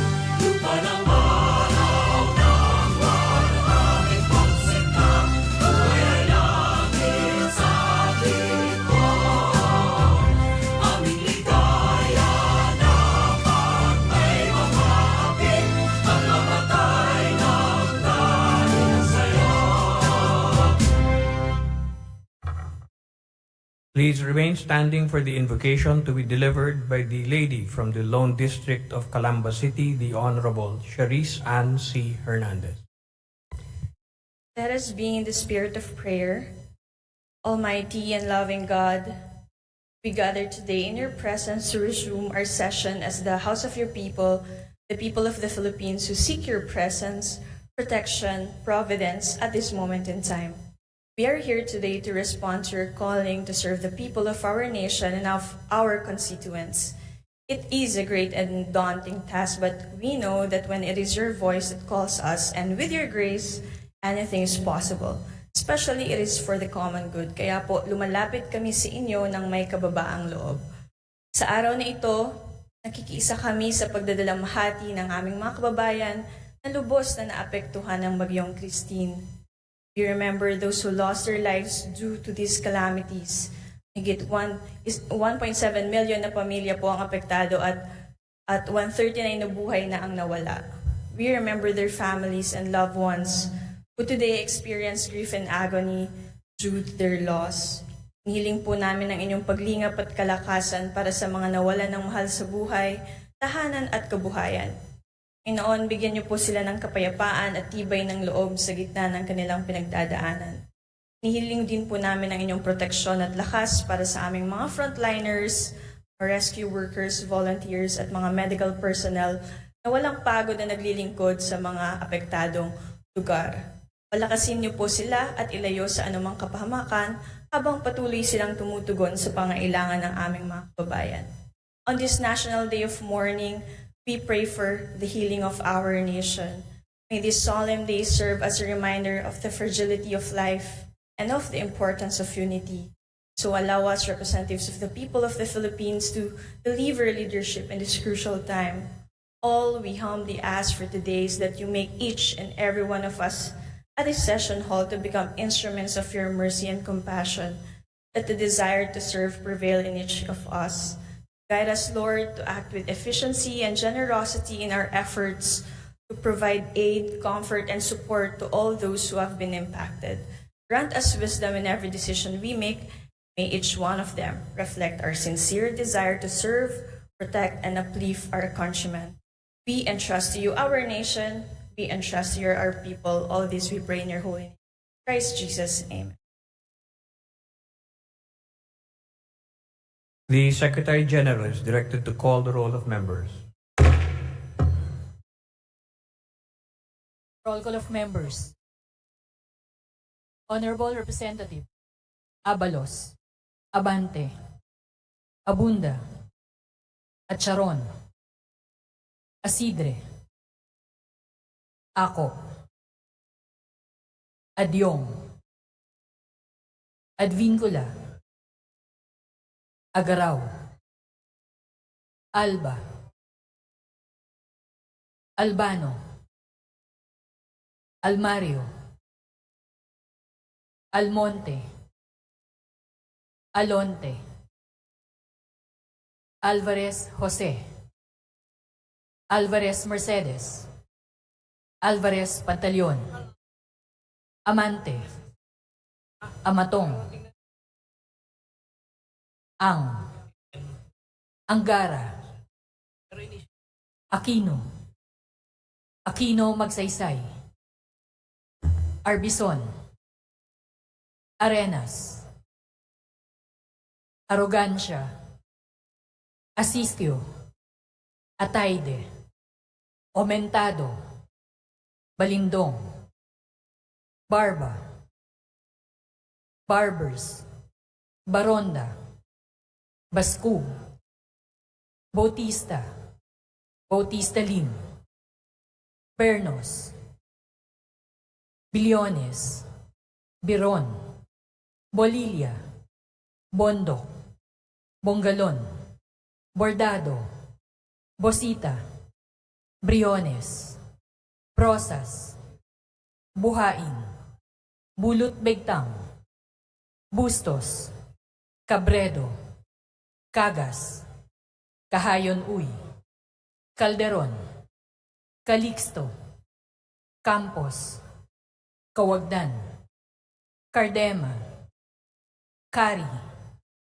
Castro Franz, Castro Jean, Celeste, Sendanya, Chan, Chato, Chua, Chungalaw, Ko Angelica Natasha, Ko Elizaldi, Ko Pilar, Ko Juanco Jaime Eduardo Mark, Ko Juanco Mark, Colada, Coliantes, Corvera, Cruz Ambrosio, Cruz Ricardo, Cua, Quaresma, Dagoo, Dalipe, Dalo, Dayanghirang, Daza, De Jesus, Divinesia, Defensor, Del Mar, De Los Santos, Dimaporo Muhammad Khalid, Dimaporo City Amina, Dionisio, Domingo, Duavid, Duhali, Duterte, D. Faustino Ino, D. Faustino Michael Carlos, D. Ian Paul, Ecleo, Emano, Enverga, Escudero, Espares, Espina, Estrella, Udela, Farinas, Fernandez, Ferrer Antonio, Ferrer Juliet Marie, Flores, Fortes, Frasco, Fresnedi, Fuentebella, Galeyos, Garcia Albert, Garcia Dante, Garcia Jose Arturo, Garcia Maria Angela, Garcia Pablo Jan, Garcia Vincent, Guardiola, Garin, Gasataya, Gato, Goed Christopher, Gomar, Goles, Gomez, Gonzaga, Gonzales Aurelio, Gonzales Neptali, Gonzales Sandro, Goriseta, Guico, Gintu, Gulias, Gutierrez, Haresco, Hataman, Hernandez, Herrera, Oribata, Javier, Co Olga, Co Ricardo, Co Wilton, Konghun, Labad-Labad, Lakson, Lakson Noel, Lagman, Lagon Daphne,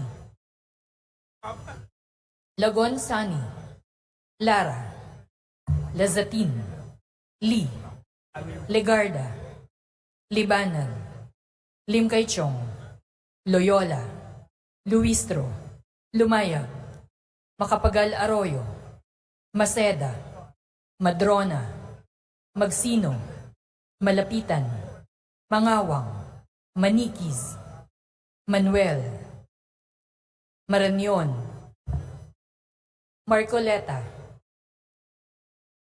Marcos, Mariano Hernandez, Marinho, Marquez, Martinez, Mastura, Matibag, Matugas, Mendoza, Mercado, Mercado Revilla, Miguel, Momo, Morden, Nava, Nisay, Nograles Juan Fidel Felipe, Nograles Margarita, Nolasco, Owaminal, Olaso, Olivares, Ongjuan, Ordanes, Ortega, Uano Dizon, Padiernos, Paduano, Paglas, Palma, Padaligan, Pancho, Panotes, Pascual, Peña, Pimentel, Plaza, Pleito, Primicia Sagabas, Pumaren, Puno, Kimbo, Rama, Regencia, Remulia, Revilla Brian, Revilla Ramon Jolo, Reyes, Rillo, Rivera, Robes, Rodriguez Eulogio, Rodriguez Rufus, Roman, Romero, Romualdez Ferdinand Martin, Romualdez Yeda Marie, Romualdo, Romulo, Roque, Sakdalan, Sagarbaria, Sakaluran, Salceda, Sali, Salimbangon, Salo, Santos, Saulu, Silverio, Singson Richel, Singson Ronald, Singson Mihan, Solon, Suwan, Suwansing Horacio, Suwansing Micaela Angela, Suarez, Talyado, Tamayo, Tambunting, Tan Joseph, Tan Keith Micah, Tan Reynolds Michael, Tan Samir, Tan Stephen James, Tan Tambut, Tan Chay, Tan Tuatco, Tariela, Teodoro, Teves, Tiangco, Tieng, Tolentino, Tulfo Erwin, Tulfo Jocelyn, Tulfo Ralph Wendell, Tupas, Tutor, T, Umali, Unabia, Ungab, Uy, Valeriano, Valmayor, Vargas, Vargas Alfonso, Velasco, Veloso Tuazon, Vergara, Verzosa, Villa, Villafuerte Luis Raymond, Villafuerte Miguel Luis, Villanueva, Villar, Villaraza Suarez, Villarica, Violago, Yamsuan, Yap Christiantel, Yap Christopherson, Yap Edvic, Yap Eric, Yu Divina Grace, Yu Giselle Victoria, Yulo, Zamora Amparo Maria, Zamora Maria Carmen, Zamora Isabel Maria, Zubiri.